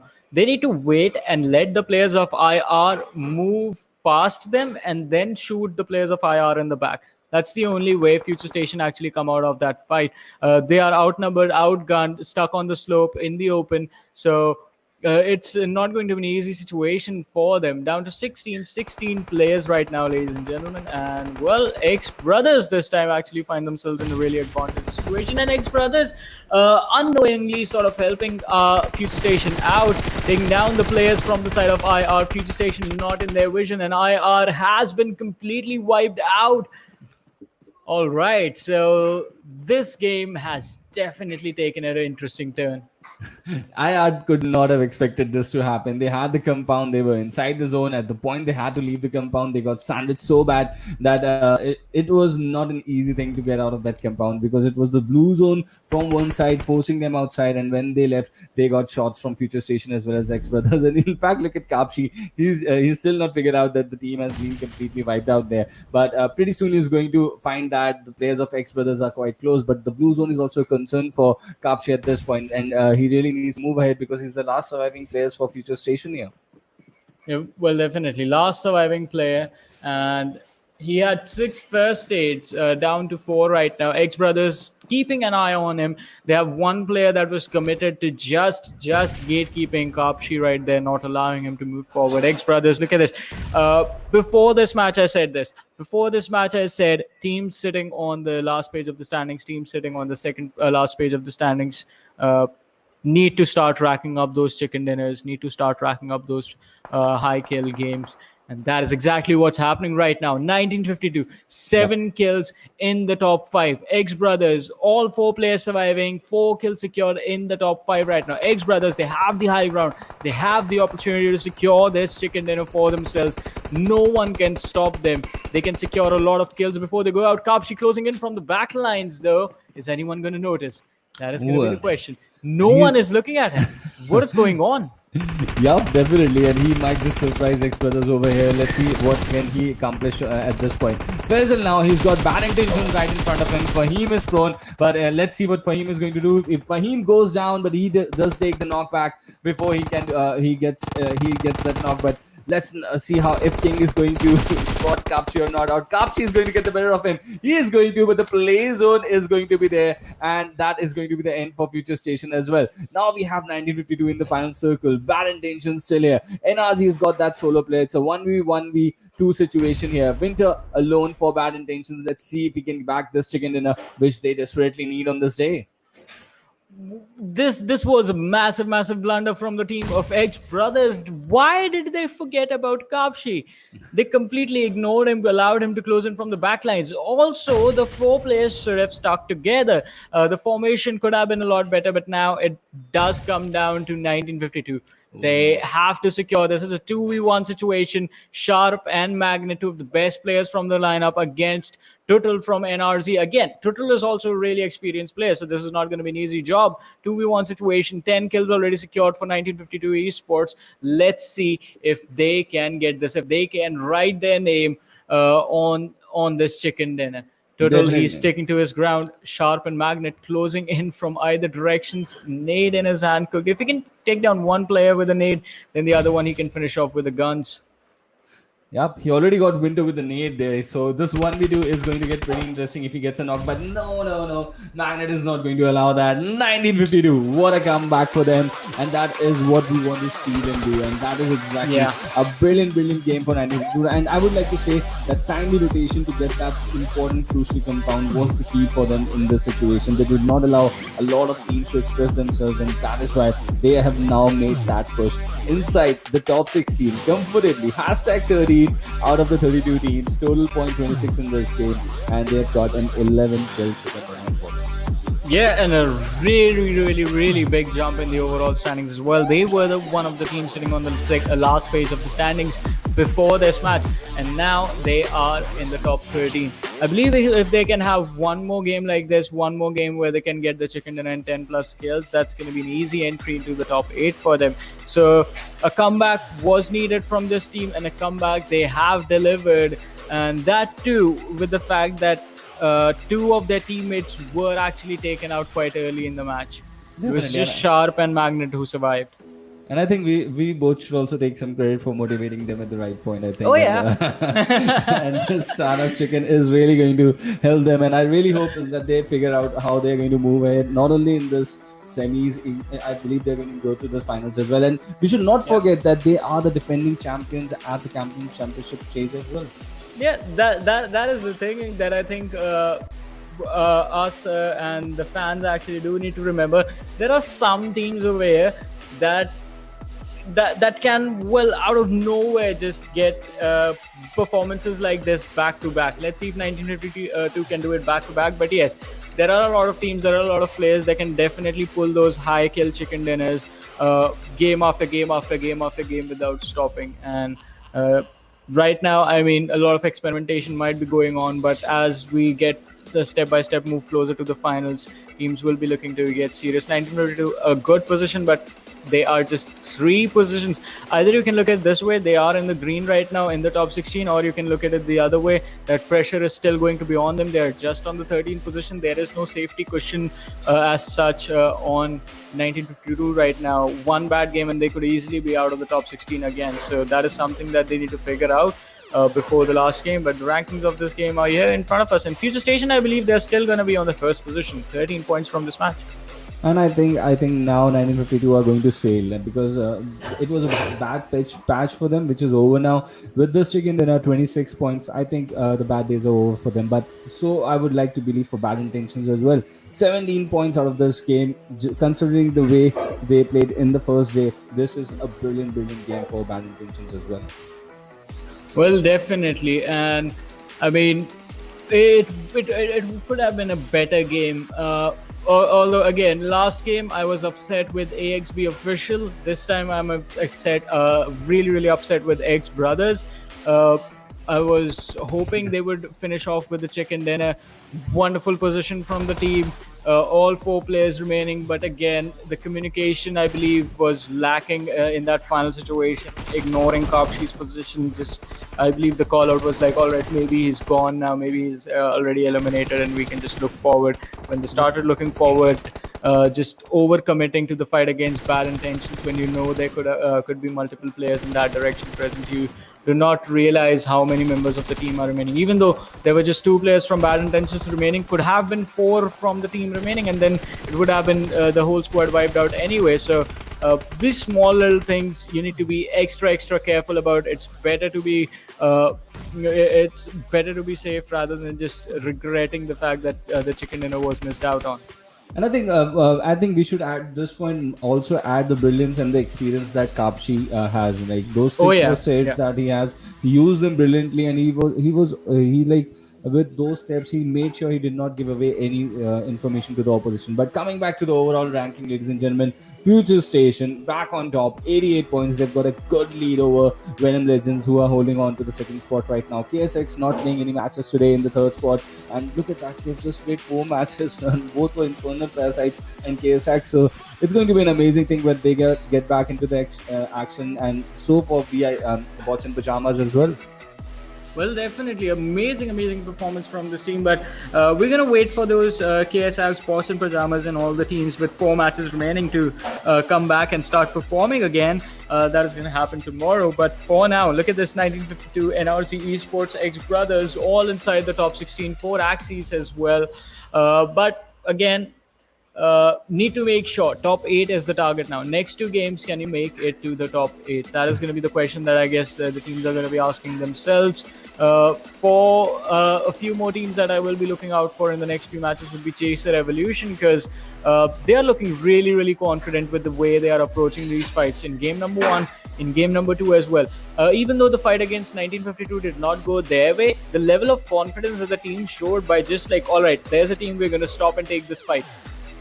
you're not going to succeed at first if you try and do that. You're not going to succeed at first. But if you figure out what the mistakes exactly were and you can pinpoint those mistakes and fix them, then situations like these can work out. We have seen teams at the highest tier of competitive PUBG Mobile do this time and time again, where they are the ones slamming in and they are the ones coming out on top. So that is something that definitely needs a lot of practice, but it is doable. Definitely. But it was an amazing game from 1952 in the overall. Yeah. We'll see how these teams play ahead, because we still have 2 matches lined up for you. Exactly, 2 more matches lined up. But before the next game, we're going to take a very short break. So you guys stay tuned and keep watching. We'll be right back. Are you keeping it real? I'm calling shotgun, wanna see my baby run. Oh, what's the word on the sea? Kicking up the dust, if you know what I mean. We got a good thing going. We got a good thing going on. PUBG Mobile, Godzilla vs. Kong. All new collaboration, live now. In the latest version of PUBG Mobile, players may encounter titans during a match, just like in the movies. Let's learn more about the all-new game modes, shall we? Titan Strikes. The Titan Strikes mode introduces 3 titans to Erangel, Sanhok, and Livet. Godzilla and Kong move along designated routes across the map. Players can chase after them in vehicles, but if you get too close, you'll be knocked down and take damage. When Titans get ready to unleash a heat ray, the system will prompt players to leave the red zone marked on the minimap. Players equipped with high-level armor receive reduced damage from the heat ray. Titans will absorb energy which emanates gradually from the earth. Once the energy reaches a certain threshold, Titans release it and create Titan crystals around them. Different types of Titan crystals provide different effects. Erangel's blue Titan crystals are special throwable items that players can equip. They knock back and burn enemies who are behind cover. Sanhok's gold Titan crystals enhance players' abilities, making you run faster and jump higher. Livik's red Titan crystals give players the ability to detect enemies nearby for a brief period of time. These enhancement items give players an edge in battle. Use them and bring the chicken dinner home. With the help of Titan crystals, players have even more unique tactics to achieve victory. Godzilla and Kong roam Erangel and Sanhok respectively, and players may bump into them on Spawn Island. Players can preview the Titan's route on the minimap, along with Apex Cybernetics, and low, mid, and high-level monster settlements. Apex Cybernetics are scattered along the Titan's route, which contains many valuable supplies. However, players can only enter the facility after a Titan has destroyed the base. Players that arrive early will not be able to get into the highly fortified Apex camp. At the same time, defeating different monster settlements rewards good supplies. Monster settlements are mainly occupied by lizards and crabs. Players can use a diversion to divide and conquer. The monsters are big, so using a shotgun at close range can deal huge damage. Players must also be wary of the Titan's attacks. Although they're not hostile towards players, they get irritated when there's too many players around. The Titan on Livik has unique electromagnetic abilities that affect the blue zone and cause it to shift every once in a while.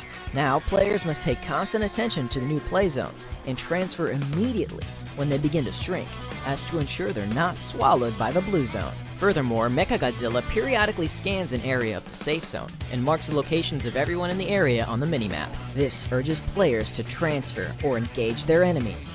Players must be extra careful. The Titan Strikes game mode is based on Battle Royale. Players must strive to be the last one standing amidst battling other players and Titans. With the addition of Titans, players are ready to witness their majesty and get their hands on the mysterious Titan crystals. Enjoy the all-new Titan Strikes and experience the earth-shattering might of the Titans.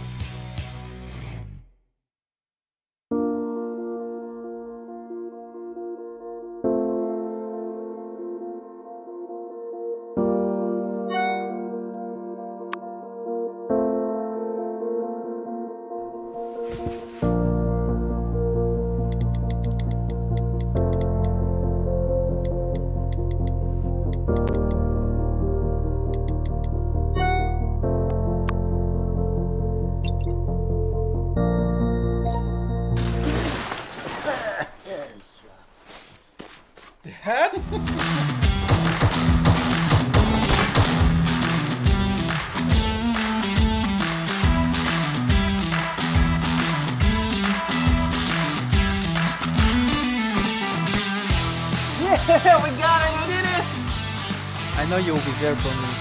I'll always be here.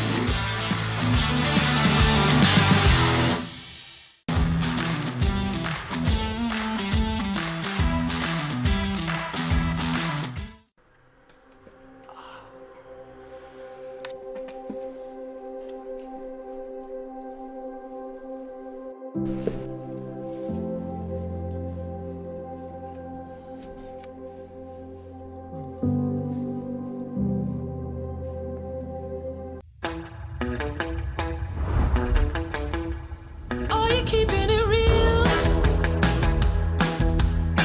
I'm calling shotgun, wanna see my baby run. Oh, what's the word on the sea? Kicking up the dust, if you know what I mean. We got a good thing going. We got a good thing going on.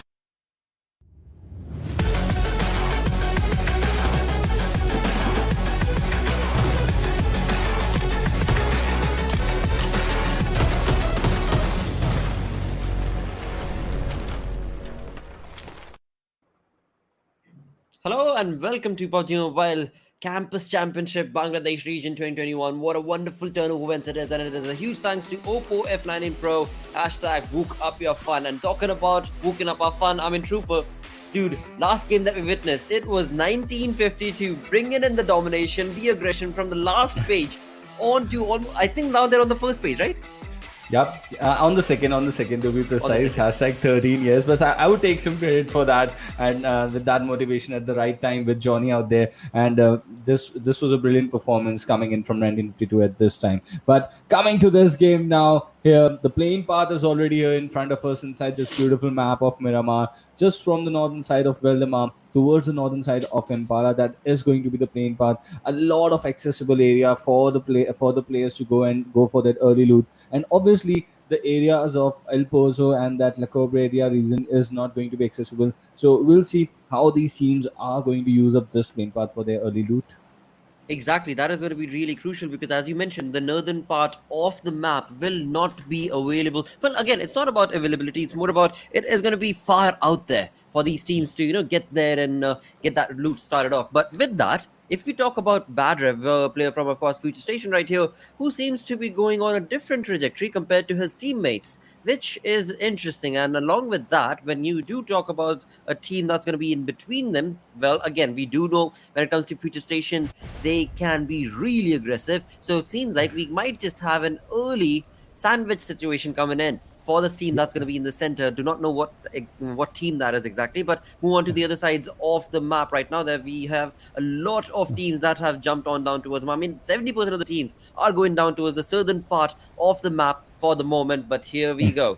Again, I mean, always it is the zone, it is the circle in PUBG Mobile that will throw a cover ball, and this time around the circle has taken a northern shift. Definitely, the area which was farthest from the trajectory of the map is where the zone has went here in the first part. So El Pozo, La Cobre area, Crater Fields, Trailer Park, and the Oasis region is the place where we find our first zone. But I'd like to bring your attention to the area of Valdemar, to the area of Prison and Los Yugos, where we already have 3 to 4 teams out down there. NRZ is there, AXB is there, 4Xs is there, and MARTYRS 1971 are fighting out there. 4 teams inside that segment of the map, and the zone is still not there. So they really need to figure out what they are going to do, how they're going to grab their early loot and move inside the zone. And they really need to be aware of the enemies near them as well. Losing some players at this point in the early stage in Miramar is not going to help their cause. Absolutely, and so perfectly mentioned you have, Trooper. When it comes down to that southern part, right, the prison area, the prison island, I mean, we don't actually see a lot of teams drop down towards that location. It's only always 1 or 2 select odds, but this time around we've got, as you mentioned, 3 to 4 teams who seem to be stuck towards the prison area. But it seems like they are going to be, well, at least MARTYRS right here, they certainly are going to be making that rotation, as the zone is very, I mean, it's on a completely different side of the map to what they decided to drop on. So they are going to be making that rotation for themselves. But move that conversation towards the eastern side of the map right here, where we do have Chaser right here, south of El Hazar. And that is a team that is very close to the zone. They are all by themselves, and there is no team that is going to be contesting them. Right south of that location is where we can find Venom Legends having a fanned out approach towards the eastern side of Los Leones, and are going to be looking pretty comfortable because there's no team that would want to retaliate with them. But right here we see Martyrs. I mean, maybe that's the reason why they went down to the prison area. They just wanted to get this perfect glider for them. I mean, it seems like Zozo right here is trying to get this thing lifted around, but it's not really panning out for him. Honestly, it's not an easy ride, brother. I promise you that. I have tried this ride, and it's not an easy thing to control, to be honest. But I would consider him that he's going to be a better rider than me. And exactly, look at this. He's taking off here and going in for that loot. Let's see where is he going to go. And I would really love to watch what happens with him. Oh, there's a crash.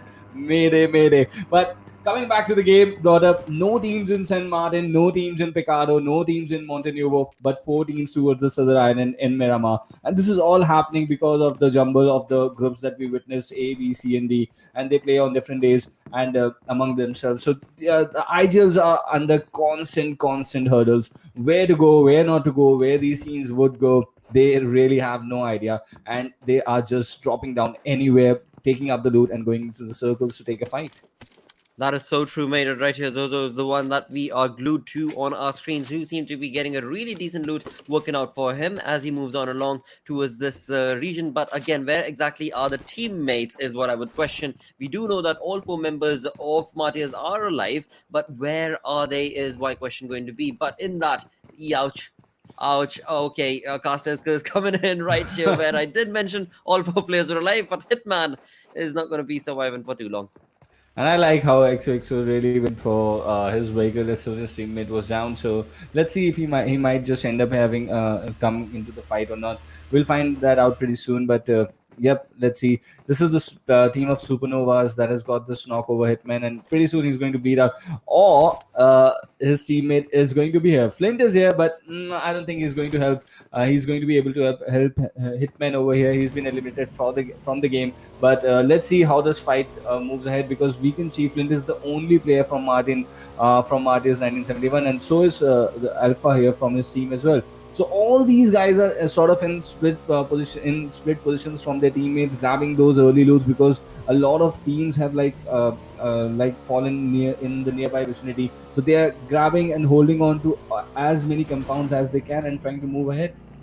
Absolutely, and that is something that once again, I mean, has brought the team of SuperNovas down to a 3-man squad when it comes down to, the split rotation that they've made for themselves. And so many teams actually till now we've seen have done the exact same. Martyrs were on that same exact role. Here we move on down towards Bad Intentions, who are looking interesting as they seem to be getting into some early contestation against the side, or might be getting into an early contestation against the side of FutureStation, where we do see FutureStation is getting themselves planned and set up for this perfect fight, because they have themselves fanned out. We've got Machine and Evil Eye on towards this one side. On the right tangent is going to be another player from FutureStation, and so Bad Intentions need to be careful. They do need to be very, very careful as to how exactly do they plan on taking this fight, because there are going to be angles that 4th player of FutureStation will have clear communication going on with his teammates, and that's going to be Kapshi on the right though. But by the looks of it, this is looking like that it's going to be a very long fight. It's for the position of El Pozo, which is almost in the heart of the zone. If either of the 8 players do not make a silly mistake, I think this is going to be the situation inside El Pozo for a very long time. So Bad Intentions, they're holding on to the ground. They're taking all the TPP angles that they can. They're gathering all the informations that they can. But yes, as you mentioned, brother, the 4th player from FutureStation, he's going to be the key, because clearly Winter has got an eye on Kapshi over there. He knows exactly that Kapshi is there. But as we can see, FutureStation is still trying to maneuver and move inside the city. There's a buggy that Evil Eye is using right now. We'll find out pretty soon that what is going to be the outcome from this fight in El Pozo. Absolutely, mate. Right here, as you did mention, that this seems like an extended fight is what we're going to be getting into. So for the next minute or two, perhaps these players are just going to try and get themselves in a decently placed situation where they've got all the information. Because as of now, both the teams are looking at only 1 or 2 lads who have been able to, get the information for their team, whereas all the 3 other remaining team members do not really have that much of a clear vision or a clear sight as to where the opponent team is, and thus resulting in a bit of a slow start for these teams, because it certainly did seem like we might be able to see a skirmish right here, but it seems to have fizzled out for the moment. But that's okay, because what they're doing is they're not stopping, they're not holding down into one room or one building, they are still moving around. That's going to be FutureStation as well as the opponent team, as they get themselves a decent amount of loot. But in doing so, they do want to be working towards getting into the skirmishes. It is 8 minutes, almost 9 minutes into the game for now, and bad intentions, as we were just mentioning, I mean, both the teams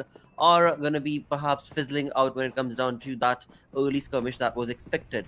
But now, as bad intentions are going to be in the open and getting a southern rotation from this location, will there be any retaliation from FutureStation? Are they going to be pushing on along? Will they be wanting to make this happen? But on the other side of the map, we do have some kills taking place.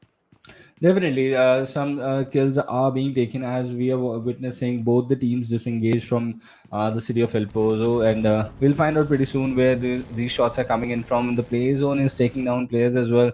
This is a pretty like amazing thing to happen in a competitive game in the second circle, because honestly, there's not a lot of damage from the play zone here. But we are into the 10th minute. The airdrop number 1 is already here. It has got a sniper suppressor, level 3 gears, backpack, and this beautiful, beautiful gun, AUG A3, that uses the 5.56 ammo with it. So, tell me, brother, and let me just ask you, which is your favorite drop gun? Which gun do you like when you go to drop a gun, when you become the scavenger? Which gun do you expect the most to come in front of you?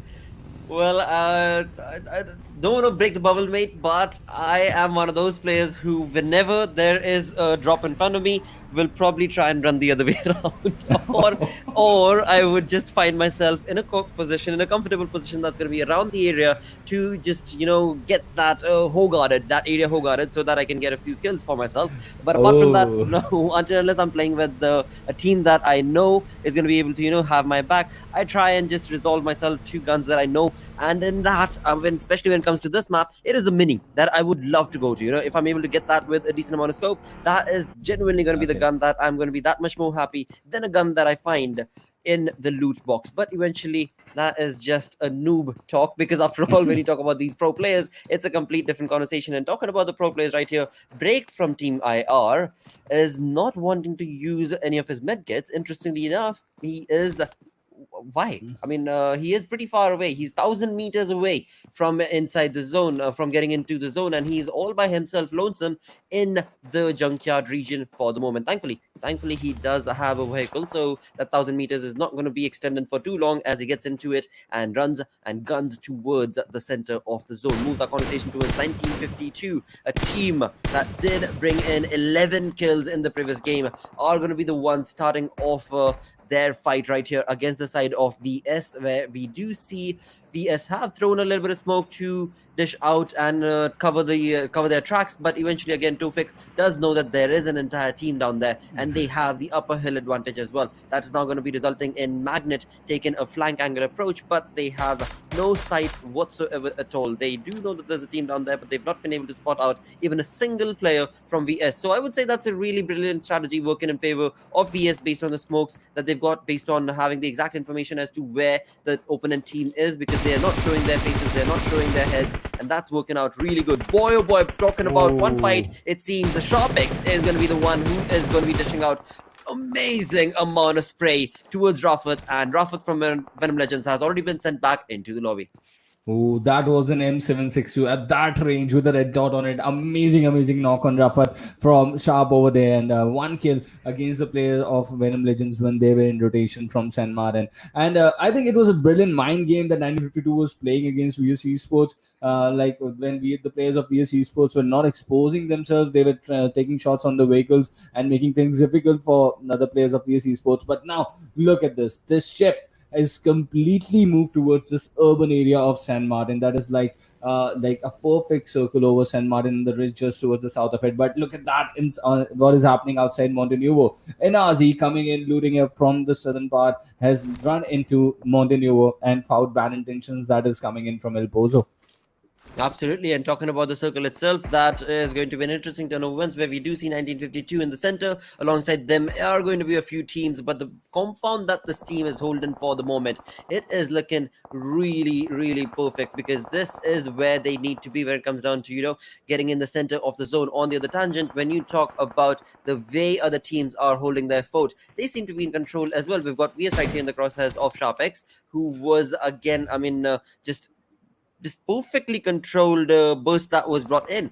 But what about the other teams that are outside the zone? Well, we'll get back to that later. Right now, we move in towards the side of Venom Legends, who have just lost one player. That's going to be Rafat, as they made the rotation inside the zone, and now they are going to be taking a fight. A perfect nade being thrown from the side of Frypan, but it was outside. I thought he was going to be dishing it out inside, because the movement from the side of Chaser has of course been caught by Frypan, and he knows based on the movement, based on the audio cues, where exactly the player is, and that is going to be bringing him that knock. Perfect turn of events right here, where Nightwing and the lad have been able to get that one kill confirmed, one defeat for this team. They're going to be searching for the other player. They know that there was someone around, and hopefully we'll be able to find him real soon to get that. But again, you move on to the map itself, right? There are so many fights taking place. We've got, of course, cruisers who are at the receiving end, but that is not it, because this team Chasers, my apologies, not cruisers, Chasers are the one who are actually taking down another team, and have already knocked down 2 players, and I think that is going to be BIT at the receiving end.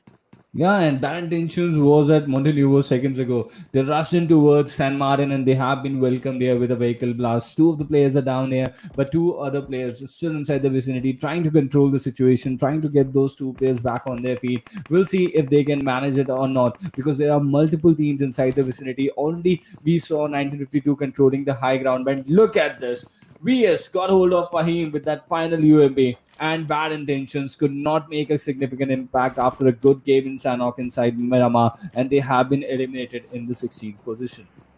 They certainly have been sent back to the into their home space, and are not going to be too happy with that. But move the conversation towards VS, a team that was in the crosshairs of 1952, still ought to be. Right here we see Fahim with the Vector moving on along, and is looking pretty dominating, as he was able to help his team out, as they got 4 kills right now. But move that towards 1952's positioning. They are also trying to break this perfectly controlled aggression and domination coming in from the teams, based on the king of the hill situation that they find themselves Exactly. in. Have a look at the teams. There are a lot of players that brothers have dropped.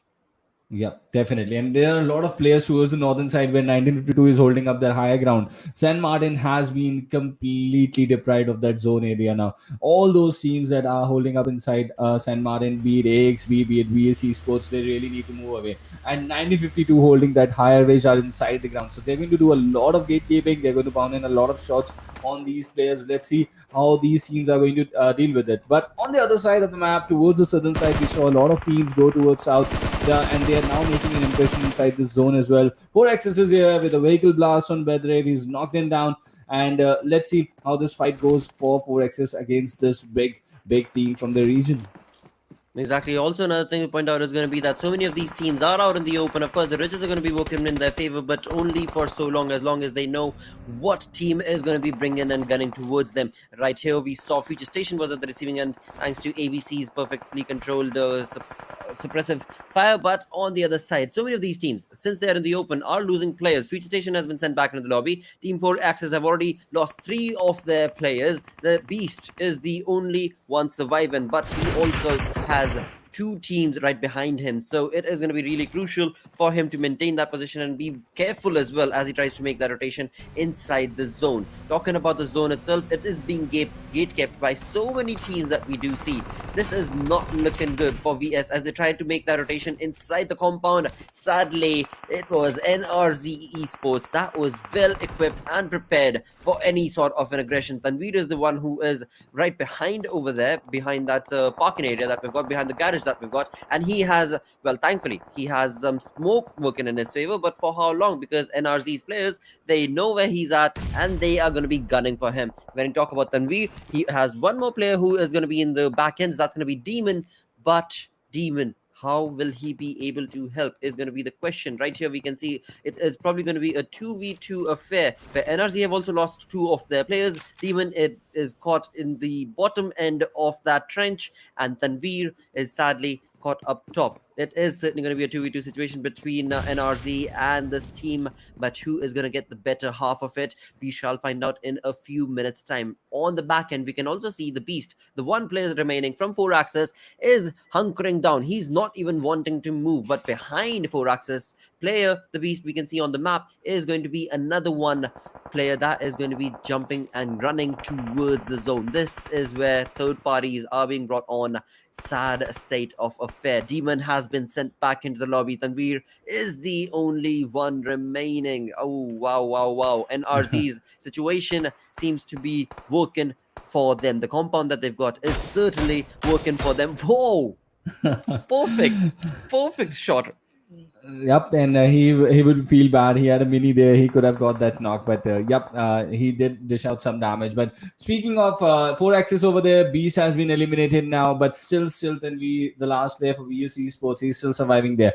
Now 1952, they are outside the zone. See, Ashraq, the last player remaining for Chaser Esports, he's also been eliminated from the game. So we have Venom Legends, GTxBeatDrop, 1952 coming in from the sides of San Martin, and Chaser Esports are not eliminated. CM is still there. The last guy is still remaining, but we look at where IR is. In the last game also, they had a pretty decent spot until the last minute. They are now holding on to the northern edge of this existing circle right now. We have got the 13th we have got the team that has been eliminated at the 13th spot, that is AXB. Still 12 teams and 29 players part of this fifth circle right now, which is going to start closing pretty soon. Absolutely, 1952 right here. They had the King of the Hill situation working for them for quite some time. They were able to get 3 kills confirmed based on that situation. But now the circle is going to be asking them to remove themselves from this King of the Hill situation as they are being forced to leave. There will be other teams that will hopefully, well, again, I shouldn't say hopefully, but will certainly be keeping an eye out for the position, because after all, when you talk about the circle itself, there are going to be so many teams who have already gotten themselves pretty much closer and centered into the zone itself, and that is where the rotation coming in from 1952 could very well backfire. It's a brilliant teamwork that is happening. Magnet was leading the charge. He got hold of a point and he started noticing about the teams that are nearby. Then Sharp came in from behind. He's going now for a better spot now. Now once again, Magnet is back into his vehicle. So it's a brilliant teamwork of rotation that is being executed by 1952. I really like the way they are entering this zone at this point, and it looks like they're going to do it quite easily. And they've got hold of IR at this point as well. One knock over Hex over there. There's a player who's trying to give him that revive Codex, and this nade might just be the end for both these players. Let's see if this is on point here, and yes, this is. IR goes down eventually to those nades of Magnet over there, and they have been eliminated from the game. Boy, oh boy, this is interesting turnover wins right here, where we've got 20 minutes into the game, 21 minutes into the game, and we only have 7 teams remaining. 1952 are trying to make that rotation. They are looking pretty good as they do so, because they've got the smoke wall set up, but IPGxELECTRIFY right here is what we've got on our screens, and this lad has the compound working for him. He's got the information for so many teams. That's going to be 1952 in his process, as well as ABC from the looks of it, and ABC in that open track. They do need to pop out a lot more smoke to get that working in their favor as the cover, because that's all that they can do right now. IPE are the ones in control of this area at least, but let's also find out what are the other teams up to, the other players up to. Definitely, we'll find out what these teams are doing. But for now, this compound of IPGxELECTRIFY is looking a stronghold, and they are sort of holding up and against all these teams. With all the 4 players remaining, a lot of angles that they can cover, and it's going to be really difficult. But I really like the way how 1952 has picked up their confidence from the last game. 6 kills already in this game. All the 4 players are intact. They made their way inside the zone beautifully, and a technical game coming in from them. So now they're doing what they do best, and we know this team for doing this as well. The defending champions are finally in action with the new shift of the zone going towards slightly the northeastern side. Now 1952 has to go past this stronghold of IPGxELECTRIFY to get inside the zone, and we'll see how they're going to cross this hurdle. That's going to be a really difficult hurdle to come over, but they are going to have to do it nonetheless. And that will, of course, lead us down towards the final few moments of the game. We still do have 7 teams alive, 23 minutes in, but the zone certainly is going to be asking for these teams to move on along. 1952 sadly has been eliminated on the 7th position with 6 kills confirmed. That is a decent state of affair for them. Venom Legends with 4 kills being sent back into the lobby. 6th position for them. Move that conversation towards IPGxELECTRIFY. Once again, the compound working in their favor, bridging the teams who are going to be wanting to get in the zone, but Electrify is not allowing any of them to do so, along with which the advantage that this team has, not only is the compound working for them, but the number of players that they've got. They've got all 4 players, thus implying all 4 directions are being covered by this team. And yes, 1952, they slammed in directly onto the compound. They have been eliminated, and IPGxELECTRIFY, look at them. They are now on top of the charts. 6 kills they've got for themselves, and just 3 enemies remaining against them. 3 solo players against the whole squad of IPGxELECTRIFY in this Miramar game. Exactly the perfect situation they would have wanted for themselves. The play zone is going to take away the NBSQ Raka now, and we are down to 2 opponents. And MARTYRS 1971 have got the last player inside this game. Let's see how they're going to deal with this. And XBrothers also eliminated. So just one last guy remaining. I don't think he's going to pose a lot of problems. Maximum he can just bag in 1 or 2 points out of the 4 players available in front of him. But that is also going to take some effort. Absolutely, that has resulted in, well, we know for a fact IPG is the one, Electrify is the one that is going to be storming this Miramar map and going to be taking a chicken dinner. No 2 ways about it. Of course, we do have MARTYRS 1971's player, the final player surviving here, but for how long? Because again, when you talk about C Minor and all the lads from the team of Electrify, they are going to be gunning for him, and that is with that. We've got a chicken dinner winning team. It is none other than the perfect approach that IPGxELECTRIFY showcased that has resulted in them overall reaching the 10th position with 8 kills. Holding the compound as a stronghold in the final circle with 4 players, that is exactly what you need in Miramar. And with the open space that was towards the eastern and the western side of that compound, that specific compound, they did a pretty decent job to like make things difficult for all the teams. 1952, they did try to slam in, but it was an amazing defense from IPGxELECTRIFY. And in 1952's defense, they were also exposed to other teams in the vicinity. They also made sure that they made things difficult for them. So out of the turn-in events, IPGxELECTRIFY, they get the chicken 10th position in the overall ranking. Perfect turn of events indeed. And talking about the MVP, wow, Mad Cat right here from ABC with 7 kills, 666 damage dished out throughout the game.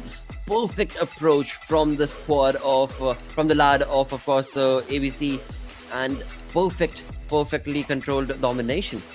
Yep, and he's a standout player for his team, and we've always seen him perform for his team. And once again, yet another MVP in his bag. It's going to do a really lot of good for his morale as well. And this is the good thing for ABC out of this game. We saw them stuck inside a shack over there, and there was not a lot of opportunities for these guys to play. And it was a pretty decent effort from the team in the overall. Absolutely. Talking about top players coming in, we do have, of course, that Mad Cat with 7 kills. I mean, again, 7 kills all to his name. Beautiful play. But move that conversation towards the other lads. We do have Magnet right here with 3 kills from 1952. We've got Venom Legends, Nightwing taking that 3rd spot when it came down to the overall leaders. But talking about the match ranking, IPGxELECTRIFY were able to walk away with 8 kills along with the chicken dinner, thus resulting in them getting 23 points. ABCx players were also looking pretty dominating with 9 kills dished out throughout this entire lobby, and they have the 2nd position for themselves, followed closely by MARTYRS 1971 with 15 points and 3 kills. Yep, and look at that, 1952 getting a decent number of points from this game as well.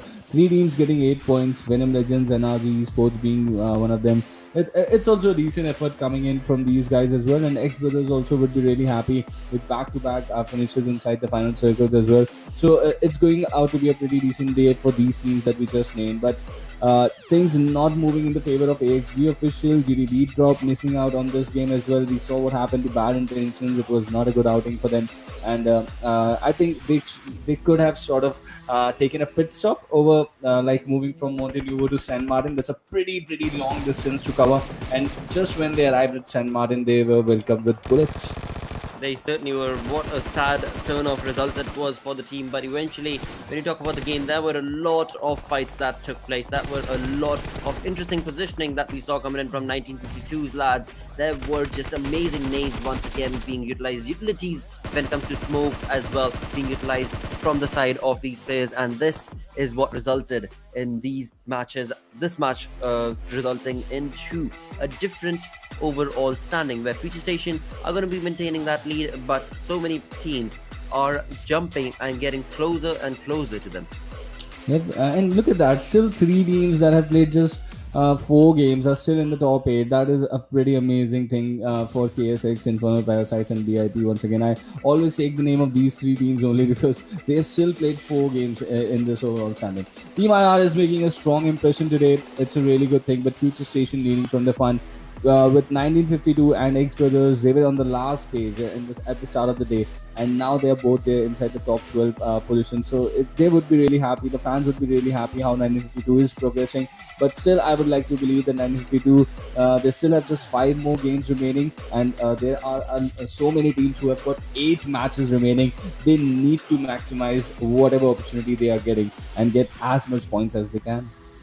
Exactly, that is going to be so very crucial for these teams. As we move on towards the final page of the leaderboard, the final 2 pages of the leaderboard, we've got A1 Esports right here, who have played 4 games, of course, but hopefully when they do jump into the lobby tomorrow, they will be able to bring in a bit more of that aggressive play, because after all, it is only 16 teams that will move on along from the 6-day affair of the semi-finals into the finals itself. That is where these teams are going to get that much more closer to the $30,000 prize pool, and in doing so, they do need to pick up their pace. They do need to showcase a bit more of a domination, a bit more of a killer spree sort of an action, and that is going to be very crucial for these teams to get themselves standing out from the entire lobby, as we've seen from Venom Legends, as we've seen again and again. Teams that are able to get those kills are the ones that stick around on the top of that leaderboard.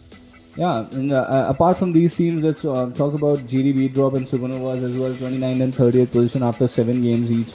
So we see on one side that there are some teams from the region who have just played 4 games and they are sitting in the top 8, and after 7 games, just 14 points for SuperNovas. Not exactly the kind of campaign and impression they would have thought they are going to leave after the semi-finals over here, but still they've got just 5 games remaining. So I think they really need to focus on what they're going to do in this last upcoming Erangel game, both for GTxBeatDrop and SuperNovas. They really need a big game over here. They most certainly do, mate, and thankfully they are going to be going back to the map of course, Erangel, and that is where you have your comfort being brought on that much more, and that is going to be crucial for these teams to be, in a comfortable position to be able to get that rotation, to be able to get those points. That is the end result that every team is working towards, to be able to get those points. With that, let's give them a little bit of break. They've had a really tremendous day, and with that, what we're going to do, lads, is going to go on a very short break. Stick around, we're going to be right back. Are you keeping it real?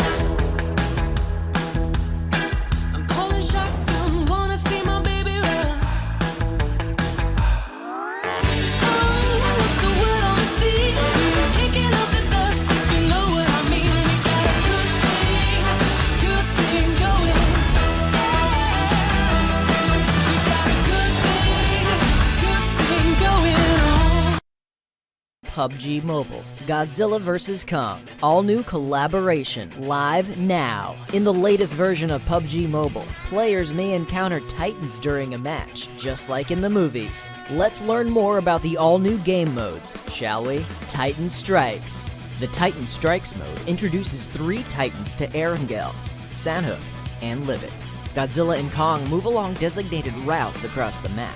Players can chase after them in vehicles, but if you get too close, you'll be knocked down and take damage. When Titans get ready to unleash a heat ray, the system will prompt players to leave the red zone marked on the minimap. Players equipped with high-level armor receive reduced damage from the heat ray. Titans will absorb energy which emanates gradually from the earth. Once the energy reaches a certain threshold, Titans release it and create Titan crystals around them. Different types of Titan crystals provide different effects. Erangel's blue Titan crystals are special throwable items that players can equip. They knock back and burn enemies who are behind cover.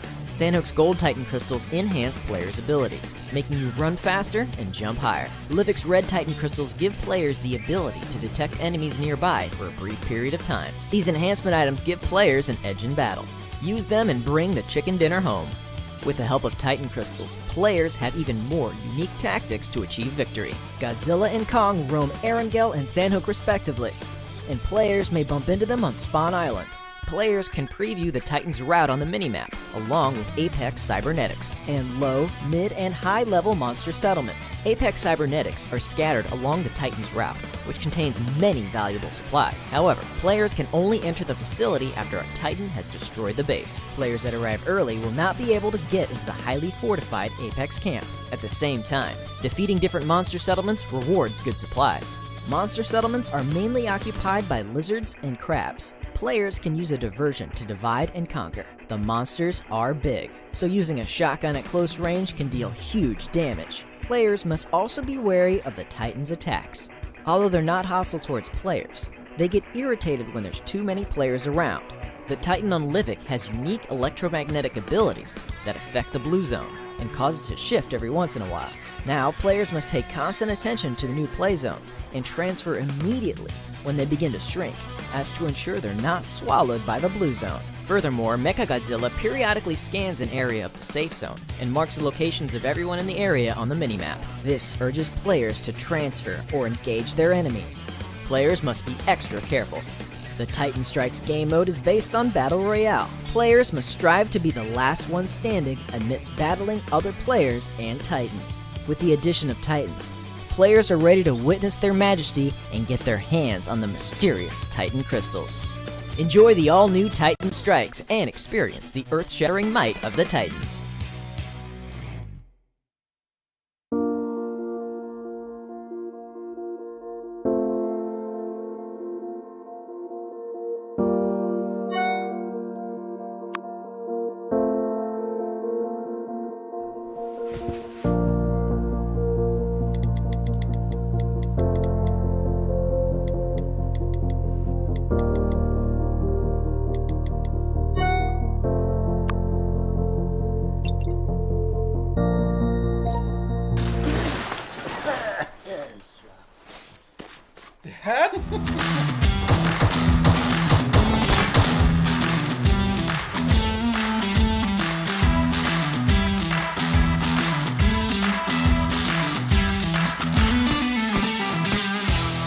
Yeah, we got it, we did it! I know you'll be there for me. I'll always be here.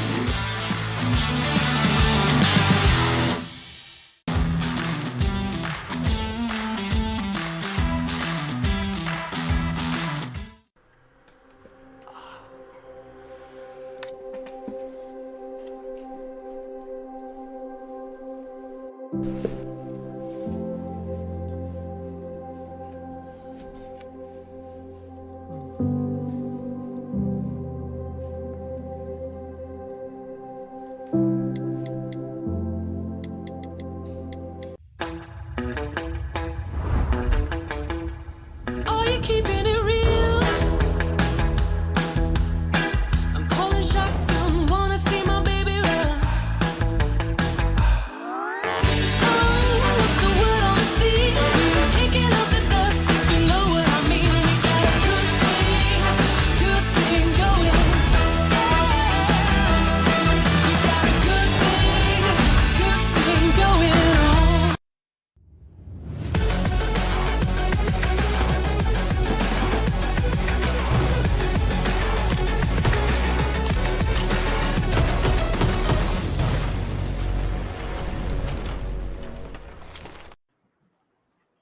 Hello and welcome back once again to PUBG Mobile Campus Championship Bangladesh Region 2021. This is the semi-finals that we're in. Final game of day number 3 is what remains. And joining us, of course, is once again none other than Trooper. And dude, it has been some phenomenal games that we've seen till now from Group A as well as Group D. What do you think?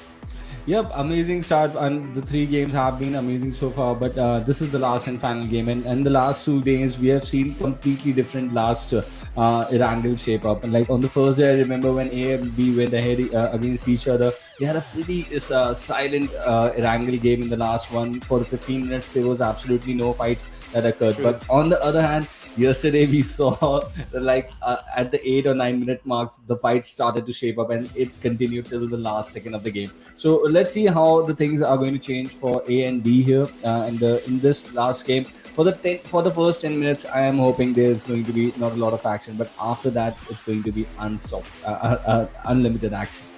Well. I mean, I do want to be keeping my fingers crossed that you say from first 10 minutes onwards. I'm saying from the second minute onwards itself in the game, there should be a lot of action jumping right in. Because again, as we were just looking at the overall rankings, right? There are teams who have played 7 games till now. This is going to be their 8th game, and we still find them on the second last page of the leaderboard, on the last page of the leaderboard, and that's not good. That is certainly not good.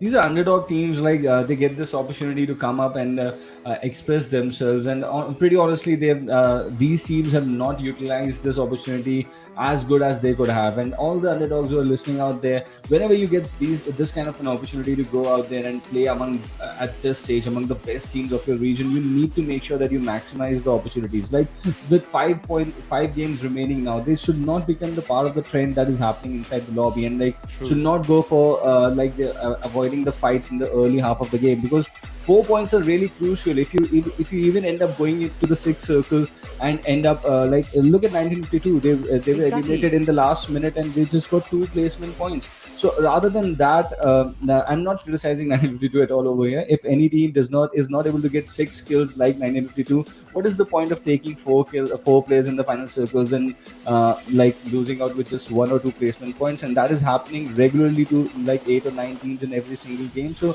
they really need to figure out that they can fight against each other at certain point, and not to let go of those 4 points that they can bag in. That is true, mate. That is going to be so very wonderful wise words indeed coming in for these teams that have not had that much of experience based on how much that they've played, in these sort of scenarios, in these sort of high-scale tournaments, high-level tournaments. But eventually, again, it is going to be some really wonderful things that they can work towards, and that's going to be gaining the experience. Gaining those experience is the most important thing, and in doing so, when you talk about a team like 1952, they have actually showcased, both sides of the coin. How not to play and how should you play. So true, and so rightly said. 1952, up till the game number 5, how not to play the first 5 games, but the last 2 games are exactly how you should play. That has been the journey for 1952 in the semi-finals. But the journey is still going to continue here with the last and final game for the day coming in between Group A and Group D. From the containers of Georgiopol towards the containers of Novorupnoy, that is the playing path that is here in front of us inside this game. And a lot of teams are now, once again, that passive approach that I keep talking about coming in from the players of AXB. They are moving towards the Zerki area. And look at IPGxELECTRIFY. They always go towards Georgiopol city, that northern city of the Georgiopol, and they are moving towards the drop location. I really like if the team is sticking to their drop locations and trying to express their gameplay. That is exactly what we are here for. Absolutely, mate. And again, I mean, talking about drop locations, that is where we've seen 1952 also, go back to their very well-known drop location that's going to be close to the Ferry Pier area. Talking about a team that's up north of 1952 right now, as we can see on the map, is going to be Venom Legends. And this time around, Venom Legends have jumped into the action with only a 3-man squad. But talking about the Circle is always playing a different shift altogether, and now we seem to be moving on down towards the eastern side of the map, where we've got the mansion in the center of the Circle for the moment. That's implying that Milta Power, Lipovka, Yasnaya are all open areas that so many of these teams could be working themselves towards. On the other tangent, you talk about FutureStation down south. They have gotten down to their known location. That's going to be Novorupnoy for the moment. But early aggression, early skirmishes, where can we expect that is what I'm trying to keep my eyes out for. As of now, they're all up in the air.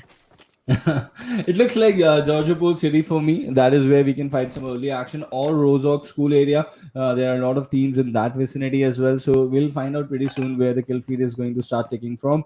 But I like how 1952 is playing this game as well. This is the usual position. We have seen them go towards that ferry pair and just drop multiple times. But let's see how they're going to deal with 4 axis. They are going to rotate from that core region, and there's one play entry quite close to them as well. So they definitely have the information that there's a team quite close and moving towards the Primos region. But how 1952 is going to deal with it is what I'm going to look out for. Absolutely. As you did mention, 1952's entry is right around the corner over there, and that is something that could actually help the other lads of 1952 as they've got themselves spread out across the ferry pier. And as we saw, 4Access is making that rotation. If 1952 wants, based on entries, information, and again, they could very well, bring in a few early kills right off the bat from 4Access side as 4Access tries to make that rotation. But never mind that. That's all speculation coming in from my side. Move that conversation towards Team IR. This team is down towards the Rozok area from the looks of it, and are going to be working towards getting themselves a decent loot for the moment. That is what, of course, the storyline is. That is going to be the first few minutes of the game. Pretty much all the teams are trying to get the best of the best loot. Right here we see Hex with a Scarl moving on along, trying to get himself a decent chase. But whoa, talking about chase, Chaser Evolution is the one who seems to have gotten a first knock into the game, and that is going to be Flex. That is down on the ground. Your wishes are being granted over here, Plotter. If not the second, then from the 4th minute itself, the action has taken up, has started off here. And look at that, shots coming towards Sav. These are retaliation fire coming in from the players of GTxBeatDrop, and they sort of have like heard to my advice over here as well, and they're going in for an early fight. I would really like Pennywise over here to go into this fight and try to help out his teammate Saf over there as well, because there is already a vehicle that they can use as some cover. But it's just the point, are they going to commit themselves over this fight, or are they going to go passive once again? That is going to be the thing, because as Saf, look, he's back into his vehicle, he's trying to make a flank angle, so that is going to create an opening for GTxBeatDrop. Are they going to capitalize over it? That is going to be the thing.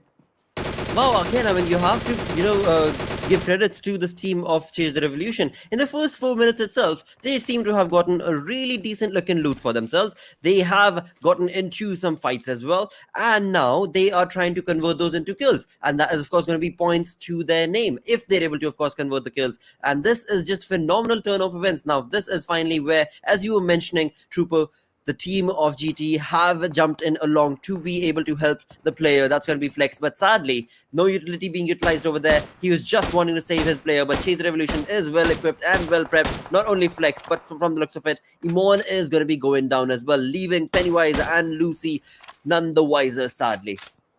He's been revived, but the amount of risk they created by not moving in players quickly is really not recommendable here from GTxBeatDrop. Yep, they have got the revive over there. All the 4 guys are standing, but they really made it really difficult for themselves, because if you notice, the knock player, he did move away from the vehicle, which could have acted as a cover for him as well. So that buggy coming in, and with that vehicle existing over there, they could have created a better cover and easy revive could have been executed. But none the case. Now it's Chaser Evolution. They're back into the action now. They want to capitalize over GTxBeatDrop. Lucy goes down, and Ashrak, he's been an impressive member for this team. Now he's sort of making an impression in this on this day as well. So let's see how is Chaser Evolution, how the team of Chaser Evolution is going to react to this complete situation.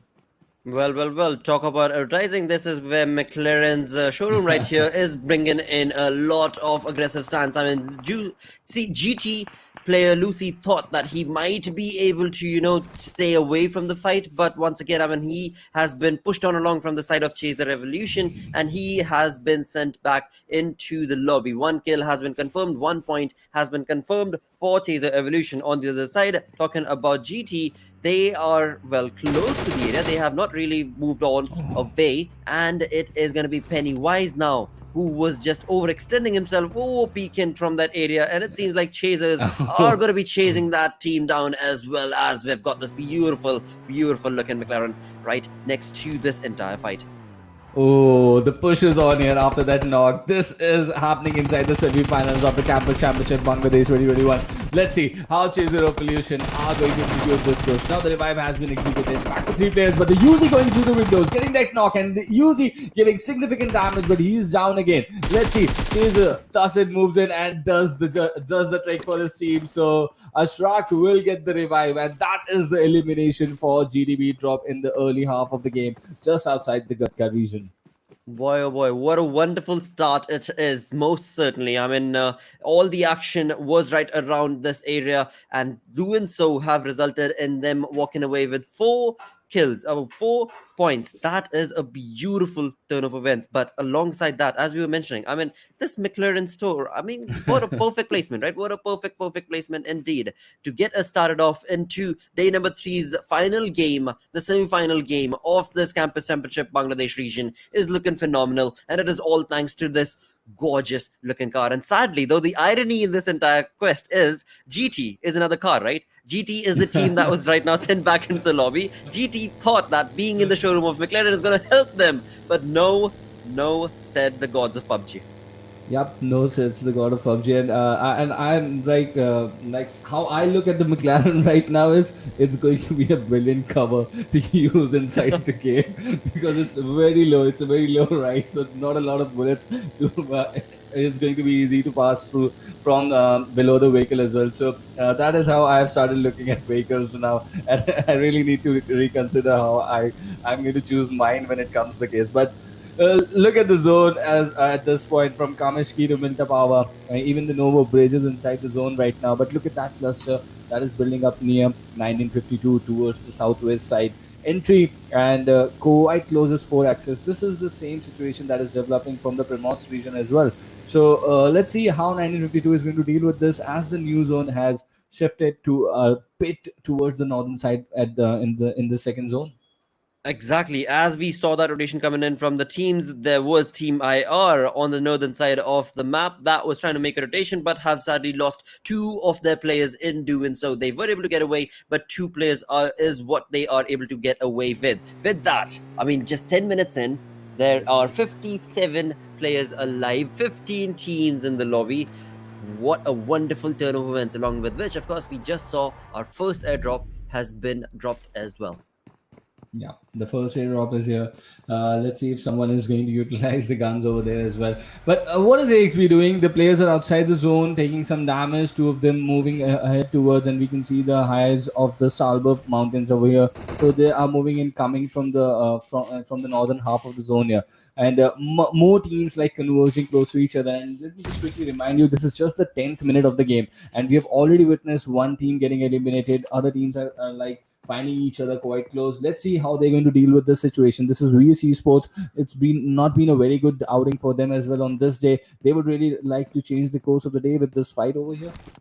Absolutely would love to, but MARTYRS, the way they've got this approach, right? Look onto the map. There are players of MARTYRS that are spreading their wings across this entire compound. There's the 4th player. We've got 3 players on our screens right now, wherein you talk about Flint, Zozo, as well as the other lad who's right next to Zozo. There are 3 players there, but then on the other tangent is the 4th player that VS is probably not looking at. Demon also is focused only towards those 3 lads. When you talk about creating a flank angle, this is where MARTYRS could get the better half of this fight, but they are really far off to take this fight. They do need to bring 1 or 2 knocks towards the side of VS to be able to convert this into a push. Otherwise, it might just be a stalemate situation that these teams are stuck in for quite some time. Yep, and yes, they really need to figure out how they're going to break this standoff which they are finding themselves inside. But both these teams, they really need to win this fight, right? This is not a situation for them like they can waste a game and like wait for the other 4 games to go in their favor. But coming back slightly towards this bridge of Yasnaya Poliana, where we find Team IR and AXB, they are trying to come from the side of the city of Triveni. And let's see this fight.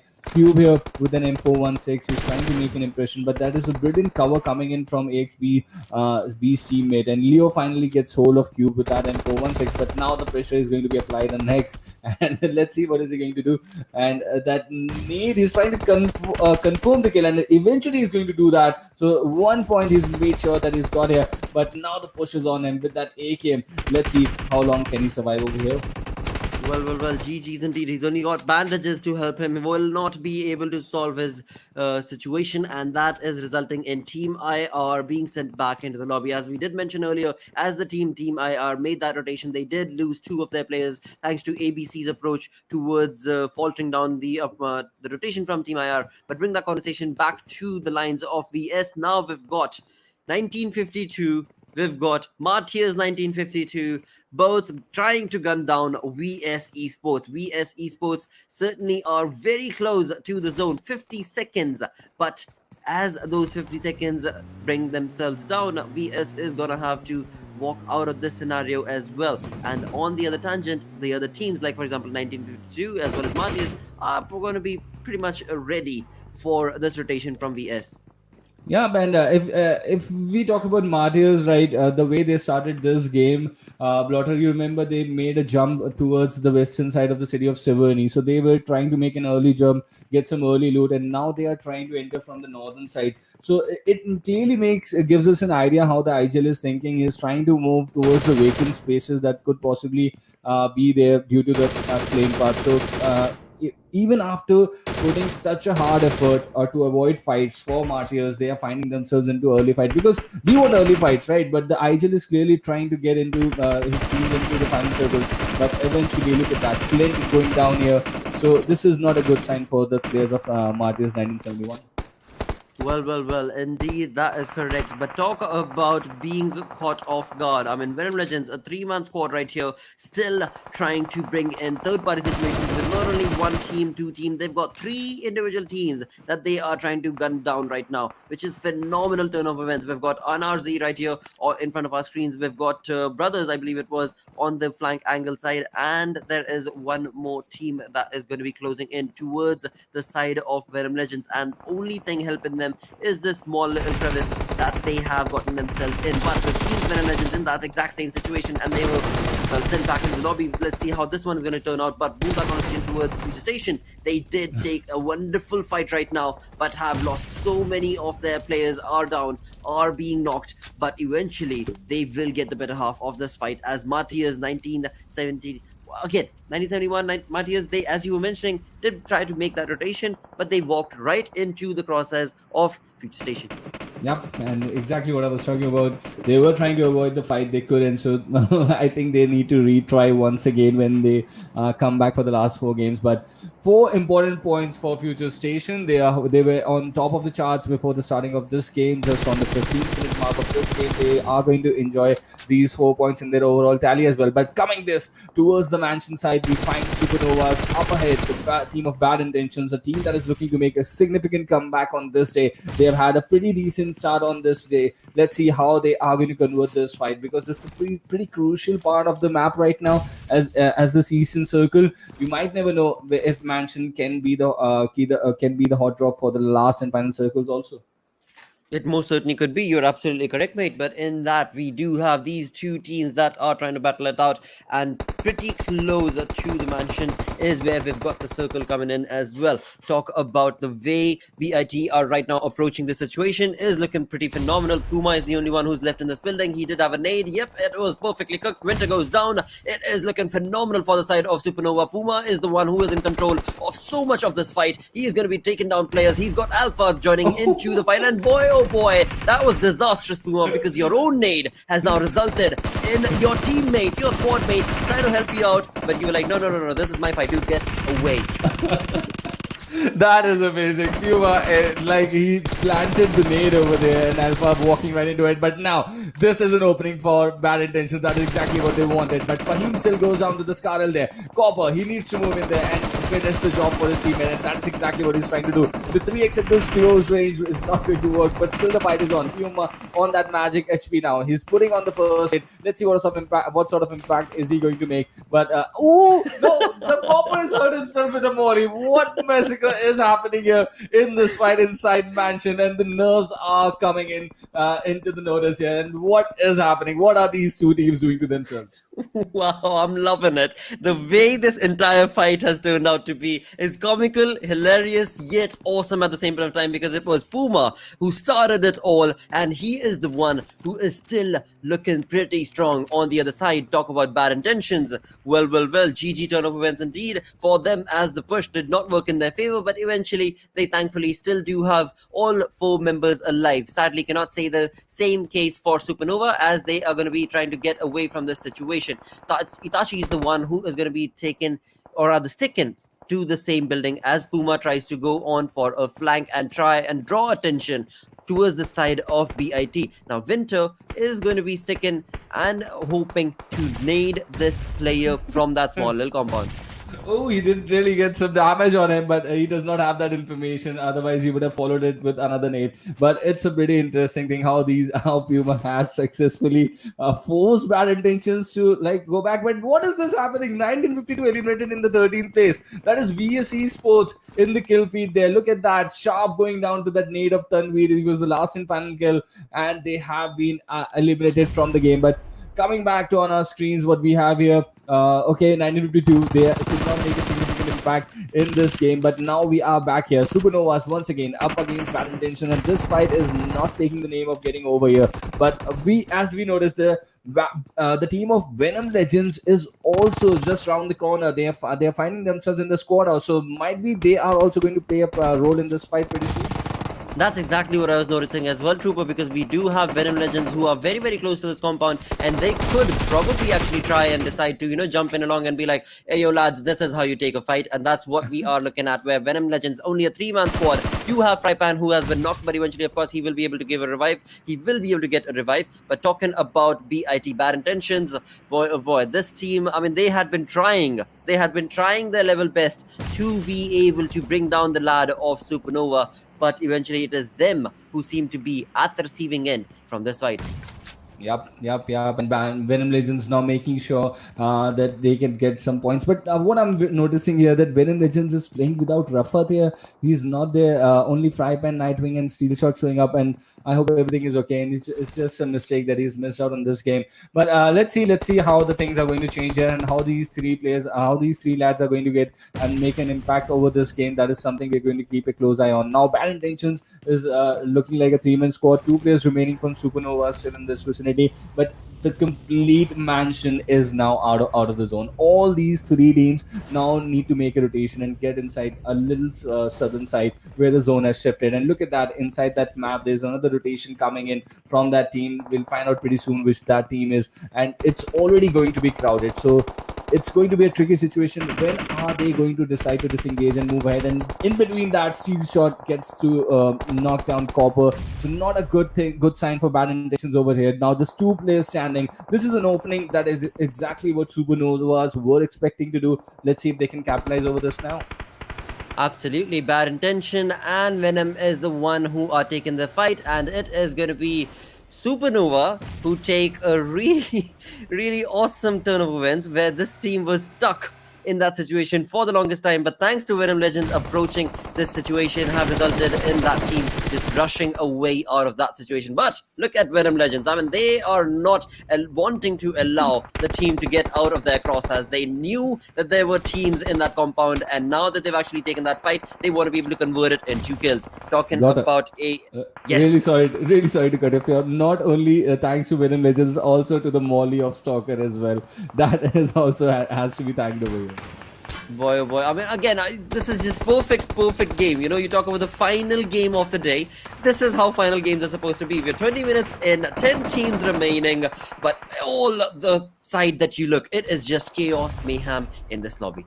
Yeah, complete. And now AXP, they have been eliminated. Now Steel Shot is trying to get out of the mention area now. This is going to be a tricky situation. They're going to find themselves out in the open. NRZ holding up the higher grounds towards the southern side. They're going to make things difficult for the teams that are trying to survive out here. With least amount of concrete cover, as you can call, there are only a few stones and trees and smokes that they can play with. And let's see how they're going to deal with the situation right now. But a lot of smoke nearby. Even in that mess, they have managed to eliminate Bad Intentions positions out of here at the 8th position. So this is a pretty decent job coming in from Venom Legends without their eye shield.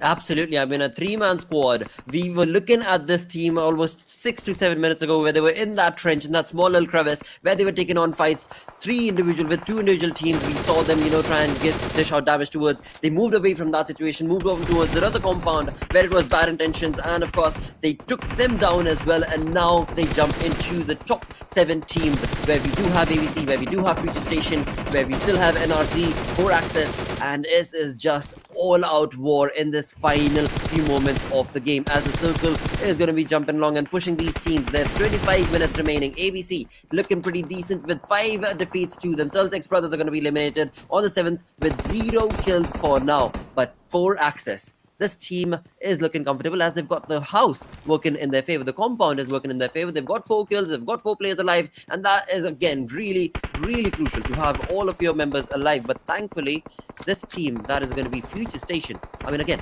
this team also has so much of control, so much of aggression that is being dished out to this lobby. From one side is Venom Legends, from one side is FutureStation, and in the center, there is no team pretty much right now.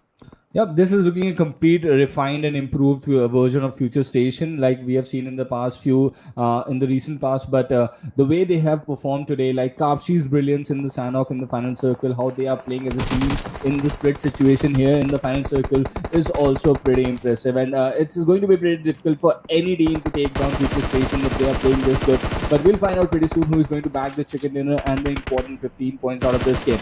Venom Legends out there still in the final circle, but the important thing, as you mentioned, Jordan, that there is a concrete cover, and that is being held by the team of 4Access at this point. So, Sanjeev, you really need to make sure that you can maximize this opportunity, and that is exactly what they're going to do with the vehicle blast. The knock is going to be there on Frypan. But now, Venom Legends, they are with Steel Shot getting shot at, they are out of the game now.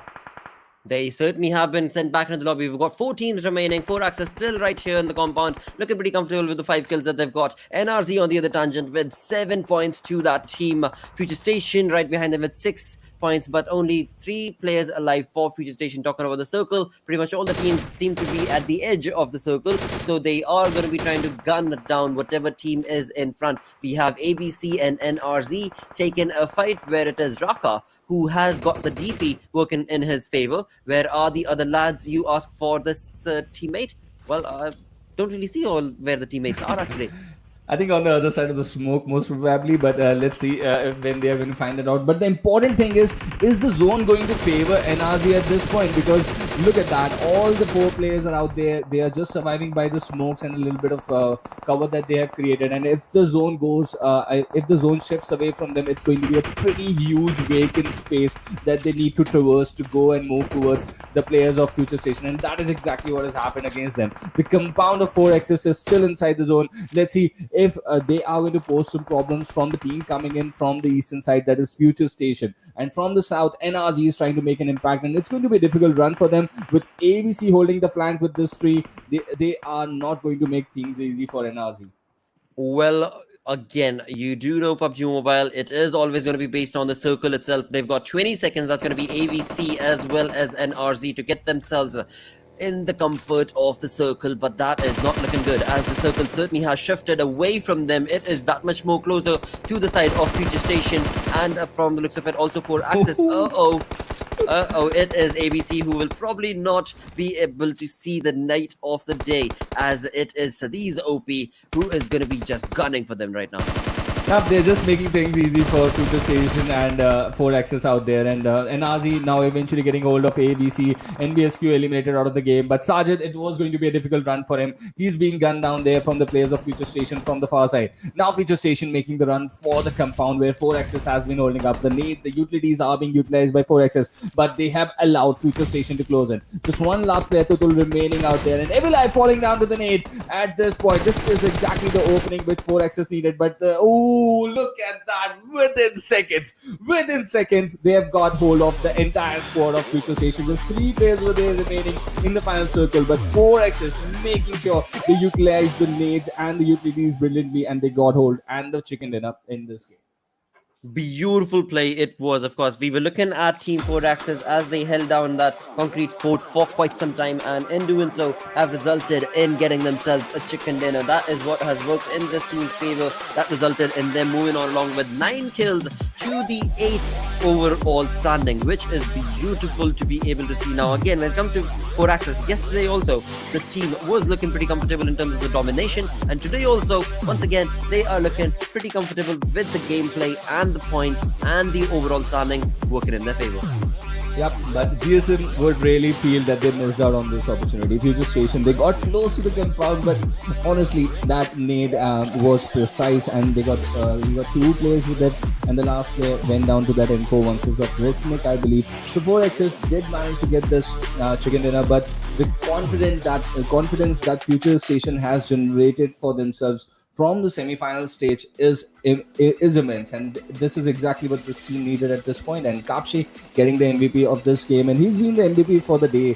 The way he played in Sanhok in the final circle was also amazing, and he's like led his team beautifully inside the final circle here in this last and final game for the day.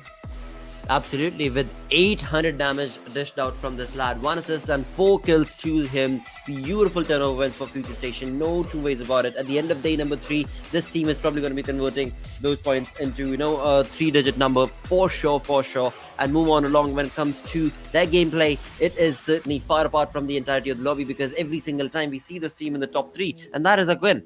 Consistency being brought out in terms of the aggressive stance that they've made in the lobby. Talking about the top players apart from, of course, Kapshi, we are looking at 4-axis player. That is going to be Rinth and, of course, NRZ's players and Axe as well.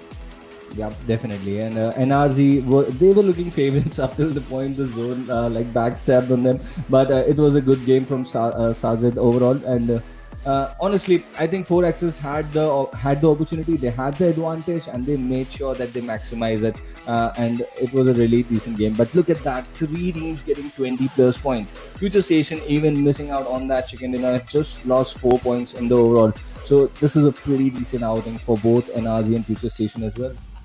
Absolutely is. But talking about team that have not been able to showcase that mark, it is most certainly going to be GTxBeatDrop. GTxBeatDrop is the team that we started the day off. When me and Johnny started the day off, we were talking about how these teams who are at the bottom of the leaderboard need to showcase a bit more of a good play, a decent play coming in from their side. We've seen that from Team 1952. We've seen them from other teams as well, from SuperNova as well, as they held that fort for quite some time. But eventually, there are going to be, of course, those few teams that have not been able to convert this opportunity into a decent standing, into a decent position. Yep. And we have the Oppo F19 Pro moments now for the games, and this was the action happening between IR and some other guys. But for me, the highlight for the game completely would be the fight that happened inside Mansion. And it was an amazing fight between Bad Intentions and SuperNovas, and they made like a mess out of the fight, as mess as they could have done. And this was Copper, not Stalker. I'm so sorry, Stalker. It was Copper who volleyed himself, and Pubab, he was a menace not only to the enemies but also to his teammates. So true indeed. I mean, from both sides of the square, we were looking at a lot of silly mistakes being made, because of course it was a high intense situation that those teams were in, and that is where we saw Venom Legends step in, and they were like, all right lads, this is how you do it. They walked away with, I think, 2 kills from there, and then eventually were actually able to get all the kills, because they were the ones who were able to bring VIT down to their knees. But move the conversation towards the overall ranking, it is FutureStation that is still holding that fort strong for themselves with 108 points. Following them close is going to be ABC and Venom Legends. Talk about a team that has made it true for themselves. Venom Legends is on 3rd for now. Yeah, and the only team that has got 50 kills, that is FutureStation, right? And nothing to take away from Venom Legends. Obviously, 3rd spot at this point is exactly where we anticipated Venom Legends to be. But it is a really nice outing for these teams. 1952 slipping down to the 14th spot. I think they've got 4 more games remaining. But we need to keep in mind that for both Group B and Group C, there are still 8 games and only 4 games for the teams that have already played today. So that is also going to be an important factor to keep in mind. And as these guys come back for the last and final game, but we'll see how the things are going to turn for these lads pretty soon. But for now, look at where BIP is. Look at where Infernal Parasite is. Inside the top 10, even after just playing 4 games. That is so true, mate. I mean, this just again, this comes to show the kind of aggression that these teams, these teams have brought on into the lobby, on the table. 4 games is all it took for them to move their place from, again, other teams who have had 8 games, you can very well bring the conversation towards them and be like, all right, so they did not have a decent game, or they were not looking comfortable, or there were this and that and what and not. But eventually, it is going to be the team that are in the top 16 that will move on along to the finals. And in the finals is where the money is and all the glory is. And so no matter what has happened, the remaining games is where all the teams need to really, really step up. It's really looking curtains for GTxBeatDrop and SuperNovas, to be honestly. But let's talk about the team of the moment right now. The chicken dinner in the final game, 4 X's. Sanjit in the 8 matches with a kill, with the highest kills per matches of 1.63, which is a pretty decent number at this stage, because it's not easy to grab those kills from the other oppositions who are of the same level, right? So Shakil and his teammates out there doing a pretty decent job.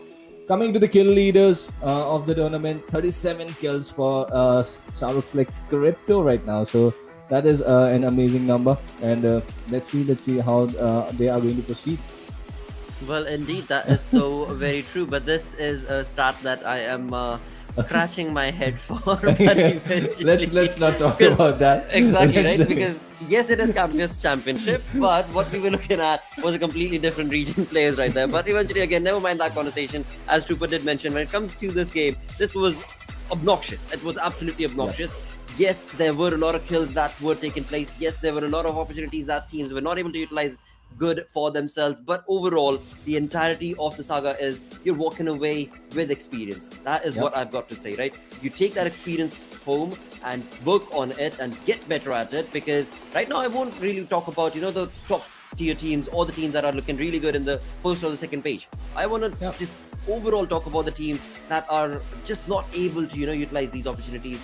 Like you mentioned, a couple of them, BeatDropping one of them, which has just been at the down low for the moment. Definitely, and Blood, I'd like to one add on to that point by saying who are the big teams from Bangladesh, right? FutureStation is there, A1 ESPORTS is there, 1952 now into the scene. So all these teams, these set of 32 teams are getting this opportunity to get to the exposure of their level and trying to play against them, against Venom Legends, against players like Rafat as well.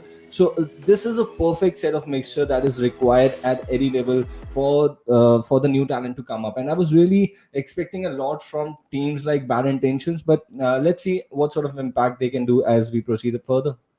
Absolutely. You did mention that on day number 1 itself, Trooper, that when it comes down to the Bad Intentions, yes, they were looking really comfortable and confident in the group stages, but move that conversation towards the semi-finals, it is a completely different story. But the story is not yet done. The story is not yet done. We've only reached the intermission right now, where day number 3 has come to an end. We've still got 3 more days remaining of the semi-finals, and that's where slowly and steadily we will move into the final saga of what the semi-finals holds for all of these teams, because only 16 teams will move on forth. With that, we do reach the end of our show. Thank you guys so very much for tuning in. We will be back again with, of course, the 3 remaining days of the semi-final. But until then, take care. Adios.